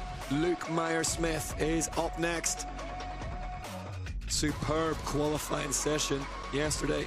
10th in Lenzerheide. Giant really becoming the kings of quali. Strong, focused, hard-working. Comes from a BMX background. This will suit him, Nico. Yeah, these conditions will make him feel right at home. He's been really strong this season, consistently making all the finals, but this final runs just haven't quite come together the way he's wanted to. So today might be his day. Goes really, really well in Mount Buller. Back in Australia. Track really reminiscent of this place. So really tidy through that section. He wasn't one of the riders doing anything too crazy, but he just rode it very smooth. He won Aussie Champs there, actually the 3rd time he's done it earlier this season. So Luke Meyer-Smith may well be a danger man today, and he's in the green by 0.2 of a second. He looks really calm on the bike here today, too. Yeah, he doesn't have that sort of... Sometimes he can look like he's just pedaling past the corners almost, do you know what I mean? He looks in control here, Meyer-Smith. Yeah, hopefully that little confidence that he got from a good qualifying run is what he needed to ride today. Sometimes he just looks a bit rushed, but today is looking on point. He's really meshing well with Remy Thirion, isn't he, as well, on Giant? The two of them are bringing out the best of each other. Yeah, absolutely. It helps to have a teammate share lines with and push each other. There he is, last man left at the top, Lucas Shaw. Let's see. Oh, he's faster. He's faster than Kiefer at the second split here, Meyer-Smith. 300ths of a second. I think he's the first one we've seen that's been green at the second split. Absolutely nothing in it, and we know this man is one of the most physically strong riders on the circuit, so you have no problem carrying the speed down low here, Nico. Yeah, and he'll be really good at pumping these jumps too. The last time a German man won an elite UCI Downhill World Cup was in 1996. Marcus Klausmann in Nevegal in Italy. Are we about to see? Kiefer will be wanting to do Klausmann proud. Yeah, exactly. Do the whole country proud if he gets a win here in the USA today. We have a lot of fans watching these races from Germany. It's awesome to see we have another top rider from Germany as well. Yeah, they're a big mountain biking country. They just haven't had as many of the pro riders coming through, but Kiefer could be about to change things. What has Meyer-Smith done though? Through this wood section, he's 6/10 of a second faster now. Pushing really, really hard here, Luke Meyer-Smith. Wow, he aces that, jumps off the off-camber into the woods. This is quickly turning into the run of Luke Meyer-Smith's life in front of my very eyes here. Henry Kiefer watching on from the hot seat. Luke Meyer-Smith on the hunt of his debut elite level downhill UCI World Cup win. He's won an Enduro one. He's building through this run. He is building through at 1.2 seconds now at the fourth split. Just one more sector to go. Henry Kiefer applauds his efforts. Luke Meyer-Smith, absolutely no one would begrudge him this win if he can get this bike to the line. Luke Meyer-Smith mid-air, pedaling, one turn to go, and then just the two gap jumps. Here comes Luke Meyer-Smith. Is this going to be career win? #1 in downhill for Luke Meyer-Smith. He goes fastest by 0.8 of a second. Look at how thrilled he is, man. His brother Remy is down there. Those two have worked so hard for this moment. And even Remy can't get him off the ground. He's that solid. Look at what it means to Luke Meyer-Smith. What a ride. Somewhere in that finish arena, Josh Carlson has just shot into orbit.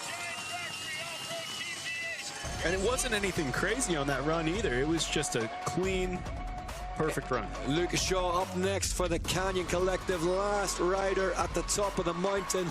You're right, Nico. It looked like he almost clicked it back one notch from the Luke Meyer-Smith we've seen previously. We got a fire danger today, and if Lucas Shaw wins this race, Whiteface Mountain might burn down. Here he comes, Lucas Shaw, an American last rider on the hill at the American round of the UCI Downhill World Cup. Round 9 of the 2025 season comes down to this. Lucas Shaw that huge gap in the first woods. Huge gap. Meanwhile, in the finish arena, celebrations continue. Luke Meyer-Smith. It's a good thing he's the last rider because he just destroyed that first berm.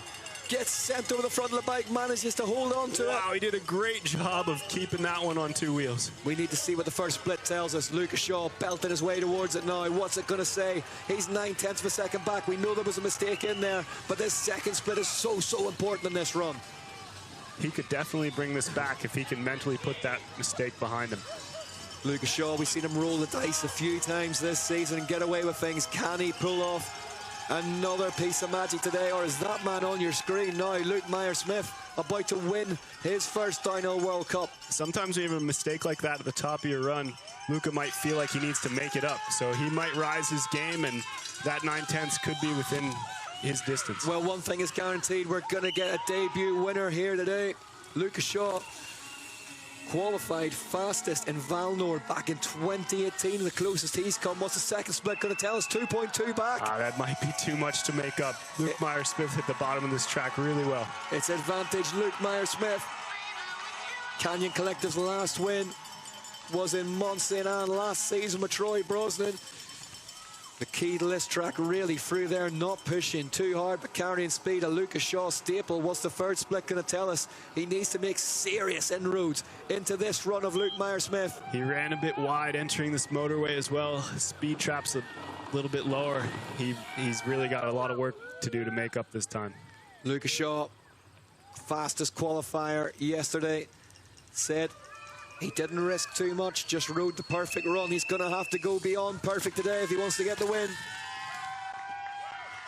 Bouncing his way down through the woods towards the third split. What's it going to tell us? Lucas Shaw, 1.5, so he's found time, Nico. It's on here. 1.5 is doable. He's got to really ace this last section, but he can do it. There is absolutely nobody in that paddock that would begrudge Lucas Shaw getting his first elite level UCI Dyno World Cup win. Gentleman on and off the bike, but just things haven't stacked up quite as they could have done for him throughout his career, and now he's got a real chance of getting that first win. He's been in this position qualifying first multiple times. 1.4 seconds, he's found another 10th of a second, but he's only got one sector left. But we know that there is time in this last sector. Come on, Luca. Lucas Shaw clears the last Strong on jump. the pedals. Across that gap jump. Looks for the big left-hander. Jackson Goldstone watches on from third place. Lucas Shaw, one more gap to go. Is it going to be Shaw's day today? Lucas Shaw crosses the line and goes second, 7/10 of a second back. Luke Meyer-Smith wins in Lake Placid. Lucas Shaw is second. Henry Kiefer, his teammate, is third. Jackson Goldstone is fourth. Andy Kolb in fifth. Lloyd Bruni in sixth. Lucas Shaw. Nico, he just left himself too much to do after that first split. Yeah, he can look back and see exactly where he lost it. Did a great job of saving the crash, but rode 3 of the turns on a line that I'm sure he never practiced. Hats off to Luke Meyer-Smith. I mean, under pressure, second to last man to drop, and delivering a perfect run for the win. Lucas Shaw, second place today, give it his all. Luke Meyer-Smith, though, here it is. Nico, talk us through this, because it was every inch of it a win and run, wasn't it? He really just makes it look easy there. Linking up these turns, you can't tell how difficult these sections are with how much speed he's carrying through these tight corners. And goes inside and gets a great drive out of these rocks. A huge run from Luke Meyer-Smith. Takes the win. The 9th round of the UCI Dyno World Cup in 2025.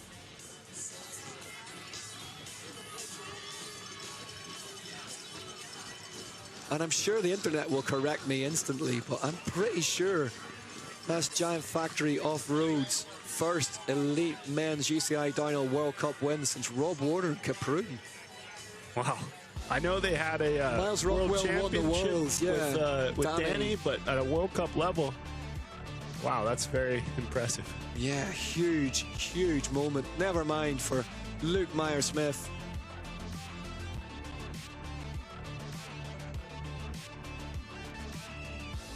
Yeah, Caprun 96, I think.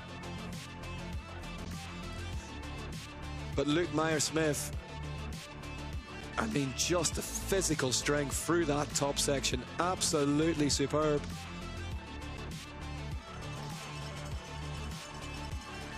Well, your winner is down there now with Leah Davison. Let's hear from the boy who done it. It's Luke Meyer-Smith.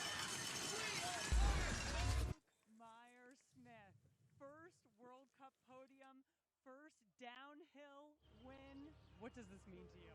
Oh, it means everything. You know, I've worked my whole life for this, and to pull it off is amazing. Like I didn't think I could win today, but was hopeful of like a top 5.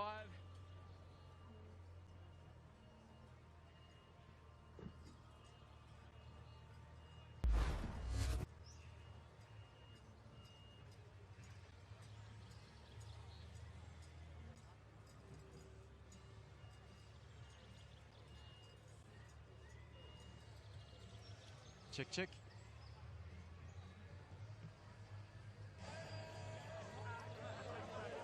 What a day at the office here in Lake Placid. Luke Meyer-Smith then goes and does it. The crowd went crazy, and I'm pretty sure that's his brother there to see him over the line and give him a big hug. His first ever downhill World Cup win. We are back with Luke Meyer-Smith, your first World Cup win. What does it mean? Oh, it means everything. I worked so hard for this, and to pull off a win is just crazy. Like, I was hopeful of a top sort of 5 around there today. I didn't really think I could win, but to come away with the win is just massive. I've worked my whole life towards this, and to finally get a podium and also a win is just crazy. I'm pretty mind blown right now, but yeah, so stoked. You not only won, you beat Bruni, you beat Goldstone. How did you do it?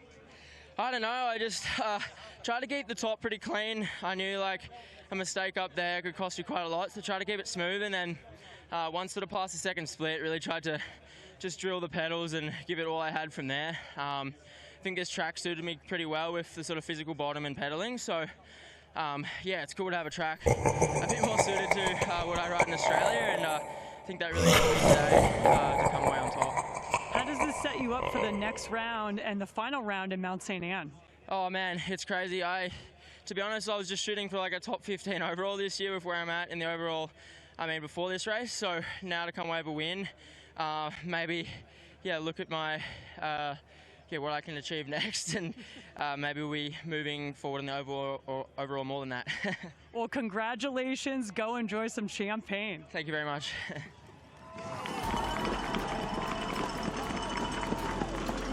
Well, he seems extremely happy, and so he should be. His time is the only time faster than Max Oran, who went and won the juniors earlier on today. So he has officially made a slice of history. He's the fastest man to do it here in Lake Placid.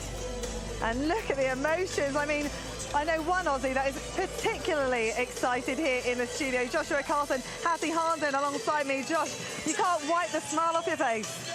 I think understanding what Luke's been through, watching him race earlier in the year at the Australian Championships, see him shift from enduro to downhill focus. You know, he's been through the ringer the last couple of years and really battled with that belief, battled with which direction he wanted to go. He was racing World Cup downhill prior to his full-time enduro switch the last 2 seasons. He was back and forth in 2023. He won the Medina World Cup, and this moment he's had epic qualifying results all season. Ludenviel, he had an epic qualifying, but it hasn't quite come across for finals, whereas today he had an unreal qualifier. He held it together on a very loose Australian-style track, and that is a result for a young man that totally deserves it. Yeah, I think it's really cool to see as well. People forget he is so young, and he has already achieved quite a lot with the enduro and now the downhill. So it's great that his younger brother here, Remy's, celebrating with him. I mean, I think that's brilliant. I think they're going to carry on celebrating long into the night tonight, and hopefully he carries that confidence into next week as well. I mean, I think it'll make for a great battle for the overall, mixing up with Loic and Jackson. So yeah, I think it'll be entertaining. Absolutely, it surely will. I mean, you can see these pictures here and what it means to get your debut win in the fashion that he did. And you know what I think is particularly impressive when you're one of the last riders to go down the hill. You already know that Henry Kiefer has put in an absolute shift. But you go and do a run like that, Josh, it's so impressive. Well, even more impressive is he came down the hill first yesterday in Q1, so he had no gauge on anyone in front of him. In our Q1 qualifier, he was the first elite male on track. He came down with the fastest time. He was visibly pumped at how he rode, and then he had to go second last with Luca Shaw in America. So imagine the vibes and the feeling up there against the American hero. Luca qualified fastest. He's your next rider. I almost wonder if it fueled that underdog in him and then just made him like want it even more. If there's someone who wants it more than Luke Meyer-Smith, I'm yet to meet them.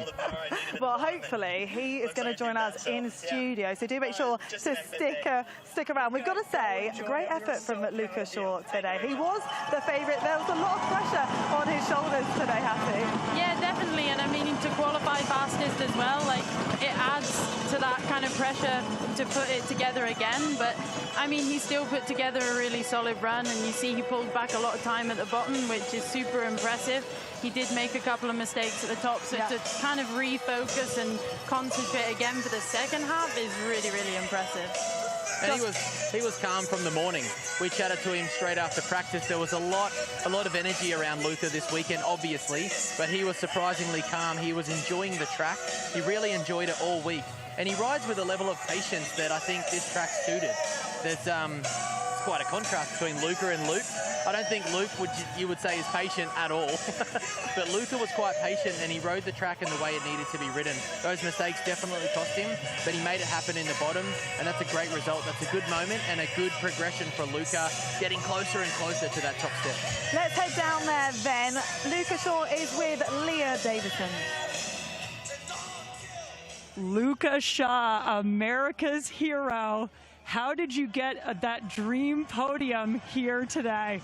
Oh, I don't know. Honestly, like at the top, I felt totally calm and relaxed, but straight away I made so many mistakes, and I was just 20, 30 seconds into my run, and I was like, man, I've just choked this away. I knew I was riding so good this weekend, and I was like, I thought I blew it, but yeah, I just put my head down and charged as hard as I could to the finish line. I mean, the crowd definitely lifted me, and yeah, I just left it all out there, and I'm super happy that I could bring back some time and land on the podium. I mean, I'm not gonna lie, the win was my goal today, and I knew I had it in me, and that was gonna be the dream day. But you know what, second place, I'm damn happy and proud of that. So yeah, thank you everyone, and yeah, I'm stoked.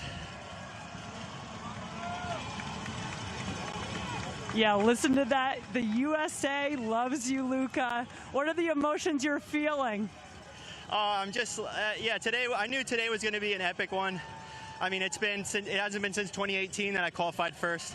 And, you know, it's hard racing at this level. You know, your confidence is always taking hits. So the last couple weeks I've had that confidence back, and I'm proud that I could make the most of it and land it on the box. What changes, if any, did you make between qualification and finals here today? Changed a few lines around. Just the track was evolving so much this weekend, so you kind of had to constantly adapt to that. But besides that, I just knew the adrenaline would be through the roof, so I would be able to put down all the power I needed at the bottom, and it looks like I did that. So yeah, it was just an epic day. Luca, go enjoy it. We're so proud of you. Thank you very much. You can really see what it means to Luca Shaw there. Like he said there, the last time he qualified first was back in 2018. I don't even know how old you would have been, Hattie. Would you have been rising back then? But how impressive. That confidence really can do something to you for a race day. Yeah, I think it's interesting how he's just kind of built through the season. I mean, some of the riders are riding that wave, and then these guys coming in a little bit later in the season with that confidence. But hopefully they take it to next weekend. It'll be great. It will, if it all comes down to the wire. Loic Bruni and Jackson Goldstone, we were talking about them pre-race. I managed to catch up with Loic just as he finished his run. He was so upset. He was very frustrated. He lost time at the bottom, which he wasn't sure why. What did you make of his run? Well, Loic wasn't riding with the level of anticipation we're used to. He was more reactive on a course like this, and maybe it could have been the terrain, maybe it could have been the unpredictability, maybe it's the weight of that overall. You know, there's a lot on the line. He can't just ride freely at the moment because the overall is there, the points battle is there, there's a rivalry between himself and Jackson Goldstone, and that's a lot. We mentioned earlier in the show about the juniors riding freely. This is a scenario that you don't have that. You can't ride freely with this. There's a lot of expectation, a lot of pressure to come with that. The excitement continues then. Let's take a look at the men's elite standings and how it looks after that epic battle here in Lake Placid. Just 72 points between Loic Bruni and Jackson Goldstone. It's very much a two-horse race here, and who will have their final say? It all comes down to next weekend in Monde, and it's always brilliant actually when it comes down to the last round, isn't it? Yeah, it makes it super exciting, and even that third spot is still up for grabs between the two Frenchies, and now Luke has jumped up because of that great result today. So all of the steps are still up for grabs, which is exciting. And let's talk about Henry Kiefer there as he steps onto the podium. What a ride from him. I mean, you so desperately want him to do well. You know that the win's coming, but it wasn't his day today. Not quite today, but look who he was beaten by. Like, it's pretty incredible rides for both of them. Henry's growing weekend after weekend. And as we almost get drowned out here by the crowd, Henry's building off the confidence from that team too. He's 20 years old. He's still got it all in front of him. Lucas Shaw, Troy Brosnan, even Ali Ostergaard from the team took the win in the junior. So it's a lot of confidence in that team and a lot of good vibes. Just soaking up the noise here. The fans are absolutely loving Lucas Shaw as he waves the flag and takes in this moment. We know he was hoping to be on the top step today. It wasn't meant to be, but it was for Luke Myers-Smith, the Aussie, who gets his first elite downhill World Cup win. What a a moment. Almost Australia's #1 karaoke song to bring him up onto the stage. This is incredible. Descent from the combine in New South Wales. Family comes from an avocado farm back there, and hard worker. One of the, if not the hardest working young athletes on the team. Incredible. And it's not just a moment for him, obviously it will be a moment for his team too. Yeah, definitely, and his younger brother and his family, I'm sure all of everyone back home is really enjoying it as well. But yeah, it'll be a big hit for the team. They'll be loving that, and I think they'll take that confidence to next week. Josh, what's the time difference in Australia right now? Will they be away? No, they will be right now, that's for sure. And it is a kudos to the team. I know that team very well, rode for them for a long time, and everyone who works that hard together. Brad works tirelessly. He works just as hard as Luke does on the bike, on the setups, on the wheels, and to make that bike work for Luke. It's no easy feat to be on the top step, and it's no easy feat to manage a weekend. Luke Smith, Bradley Blackwell, and the Giant Factory Off-Road team, and everyone included, can really take a small piece of pride and a small piece of this win here today. You know what's even sweeter about the fact that he's gone and done it today is that he's actually made history himself, not just personally, but he will forever be in the history books as the first elite man to win here in Lake Placid. It's of course our first ever downhill race here, which makes it even sweeter, doesn't it? Oh, I think everyone wants that first win. I mean, it makes it a lot easier to remember, but yeah, I think it'll good for him next year as well. We're coming back and he'll be able to take that confidence next year knowing he is the fastest man here. Well, like I say, we are hoping to get a word with him and a word with Valley Hull, who went and claimed the overall in the women's elite. But just to mention that all the crashes that we saw, it wasn't without its carnage today. We saw Loris Vergier go down, Anne-Marie Piron, to name a few. We knew it was going to be hairy, didn't we? And I think it showed the level they had to push to. Like this track was a razor's edge. If you went over it, it was catastrophic, and we saw that. But it really, really had to be precise. You had to be patient and powerful. At the end of the day, the winner who took it out was powerful. He was precise and he made it happen. And look at Lucas Shaw in second. Some of these crashes were huge. They were so lucky to walk away. Lockie Stevens-McNabb had a huge crash. The Commensale boys had a huge crash. So yeah, really, really wild course. We did say that the ground was going to be full of secrets. I mean, I've taken that from Tani Seagrave. There was a lot going on underneath, and we didn't actually know what kind of racetrack we were going to have today, Hassie. No, definitely not. But interestingly, compared to qualifying yesterday, a lot less punctures out there. So people obviously learned a bit from what happened yesterday, and they made adjustments to the bike so they didn't get the punctures and instead a couple more crashes. But I mean, it made for exciting racing. Didn't it just? Exciting racing, wasn't it? Congratulations. Thank you so much. Yeah, I'm pretty mind blown right now, but yeah, so happy. So happy. I mean, to do it as your World Cup downhill debut win, but also to make history today. It's the first ever downhill race we've had here in Lake Placid. Surely that makes it even more special. Yeah, for sure. It's I was really loving the track this week, and it suited me pretty well. So, yeah, pretty close to what we get in Australia, really. So, yeah, I was really enjoying it, and didn't expect to come away with the win, but here we are. Luke, you've had a huge shift back to downhill the last couple of seasons. Obviously, we saw you race enduro in 23, 24, and now downhill full time. How does this moment feel? The relief, the hunger? You've had great qualifying results all season, but it hasn't quite clicked in finals. Today, click, click, boom. Yeah, for sure.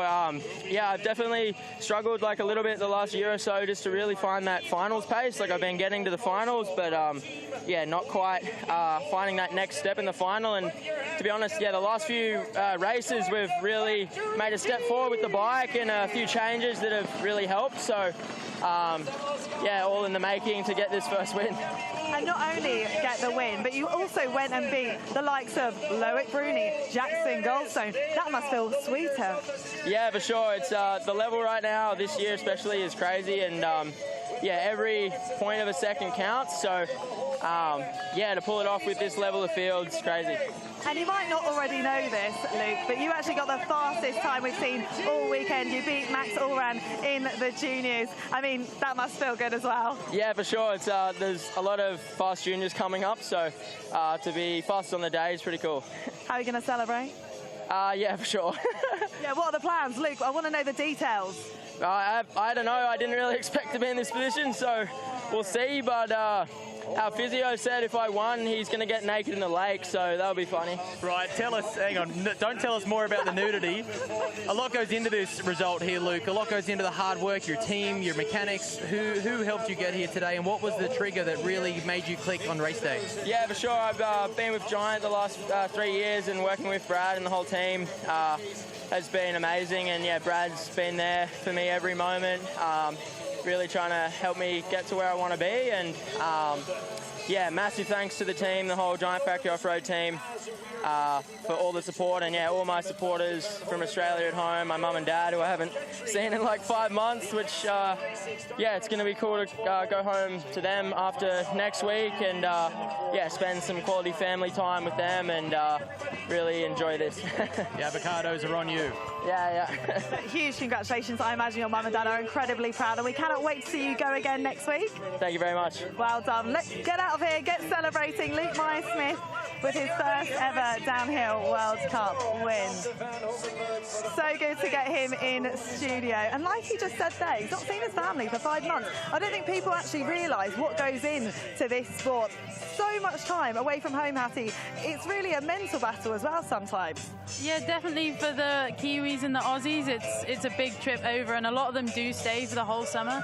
And I guess in like living in Europe, like the UK guys, it's a bit easier to go home. But yeah, for them, a lot of them stay for the whole year, and I can't even imagine being away from home for 6 months. You almost need a second home, and that's why the team's so important. You spend so much time with those people, and they become your second family. And yeah, that's really important for everyone. Sorry, just behind us. Oh, we just missed it. Luke Myers-Smith was holding his bike proudly in the air, as he should do. Now let's turn our attention then to the women's elite and what happened a little bit earlier on in the day. We can take a look at the results here on your screen. Valentina Hull not only got her first World Cup win this season, she went and claimed the overall. Miriam Nicole actually had a superb run. She was one of the favourites this weekend, and Sasha Ernest, I think it's her first podium from Sasha. It was an incredible day of racing, and then here we go, the standings. It's confirmed, top spot goes to Valentina Hull. Gracie Hemstreet's in second, Tani Seagrave in third. There may be a few changes come next week, but ultimately Valentina takes the win for her, well, 4th title. Let's talk Valley Hull then. I mean, she has been patient this season, hasn't she? It's so good to finally see her cross the line fastest. I think it shows her maturity a lot as well. Like you saw in her earlier years, she would push too hard and make mistakes and little crashes that would mean she dropped back a bit. But for her now to just build as the season went on and chase that win, and I mean, it couldn't have come at a better time, really. I mean, she's got next weekend, and I'm sure that one will go great as well. But yeah, one hell of a lady to go up against. And the way she did it, she stepped up in qualifying. She definitely rode, we mentioned this before, with a level of freedom. She was riding for herself. She was back in a bit of a comfortable scenario with SRAM helping her out this weekend. Her old mechanic, Matt, was back on the tools. So maybe that was a level of comfort she hasn't quite had amongst the turbulence recently. But man, what a way to finish the season. A World Cup win, the overall win, the World Championship win. Not bad. Tick, tick, tick. Lovely jubbly. Now, I can't tell you how often I've been speaking to Valentina Hull after the races when she's had really good results. She's always been on the podium, but so frustrated. Every single time I speak to her, she's not a happy lady. But today, look at her. I mean, being cheered on by the crowd in that rainbow jersey. And it's not been the easiest of seasons behind the scenes, Josh. No, not at all. And as someone like Valley, we expect her to be winning. Like, she's so dominant in the years past, so it's been so weird for us to see her not on the top step. The turbulence of the team, the turbulence of the business side of racing, you can't help but be affected by that. But kudos to the team that supported her. They've supported the athletes. Gunnar and the YT mob supported her as much as they can. They came out here off their own behalf, but Gunnar is still here to support them, and they are rewarded as a collective with a great result. Oh, what a weekend it's been. It really has been special. And you know what? It's not always about the downhill as much as we love it. We've got cross country. We've also got enduro. And watch this space, because on Friday, a brand new series comes out. We've got a little taster of it for you here.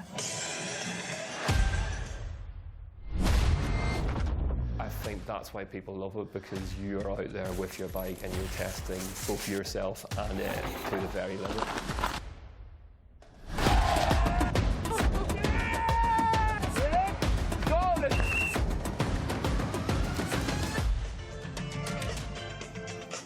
I mean, if that doesn't get you excited, I don't know what will. And someone who is very excited about that is Hattie. Obviously, you dabble in enduro yourself. You must be thrilled to have that behind-the-scenes, fly-on-the-wall access so that everyone can see what you're up to. Yeah, it's really exciting. I mean, I was lucky enough to be a big part of it at the start of the year, winning the opening round. But, I mean, yeah, they've done a great job of just showing a bit more insight into it, because it is tricky to follow along if you're not right there in it, and they're traveling off and they're all over the hills. And, I mean, it'll be great. It'll give people way more of an idea of what really goes into it and how much effort goes into it, because it is one hell of a sport. It is a big job. It's a big job for sure. The introduction of enduro back in 2013, we've been through a huge evolution of the sport, the discipline, the practicing the bikes, and to now get that inside look into what it takes to race an enduro race, the stories that are behind it. It's really, really cool opportunity to get a glimpse behind the curtain of one of the one of the sports that really sets up our industry and our passion. I can't wait to watch it. So that's out on Friday. Grit and glory. Plenty more sport though to look forward to. Join us tonight in Vegas for a stacked UFC 320, and don't miss Marc Marquez continue his season domination as the riders go wheel to wheel in Indonesia. Plus, there's non-stop cycling coming your way tomorrow. We're back in Malaysia for stage 8 of the Tour of Langkawi and Dome Adesh Elite Road Race. That kicks off from 10:30. The peloton is set to finish in Zagreb in the final stage of the race, so don't miss that. Loads to look forward to across the weekend. Wow, what a weekend. A big thank you to Hattie Harnaden and also Finn Arles, who joined us a little bit later on, and of course yourself, Josh Carlson. What a day it's been. Valentino claiming the overall, and the fight for the men's continues on to next week. Will it be Jackson Goldstone or will it be Loic Bruni? We will see you though back tomorrow for the XCO action. See you then.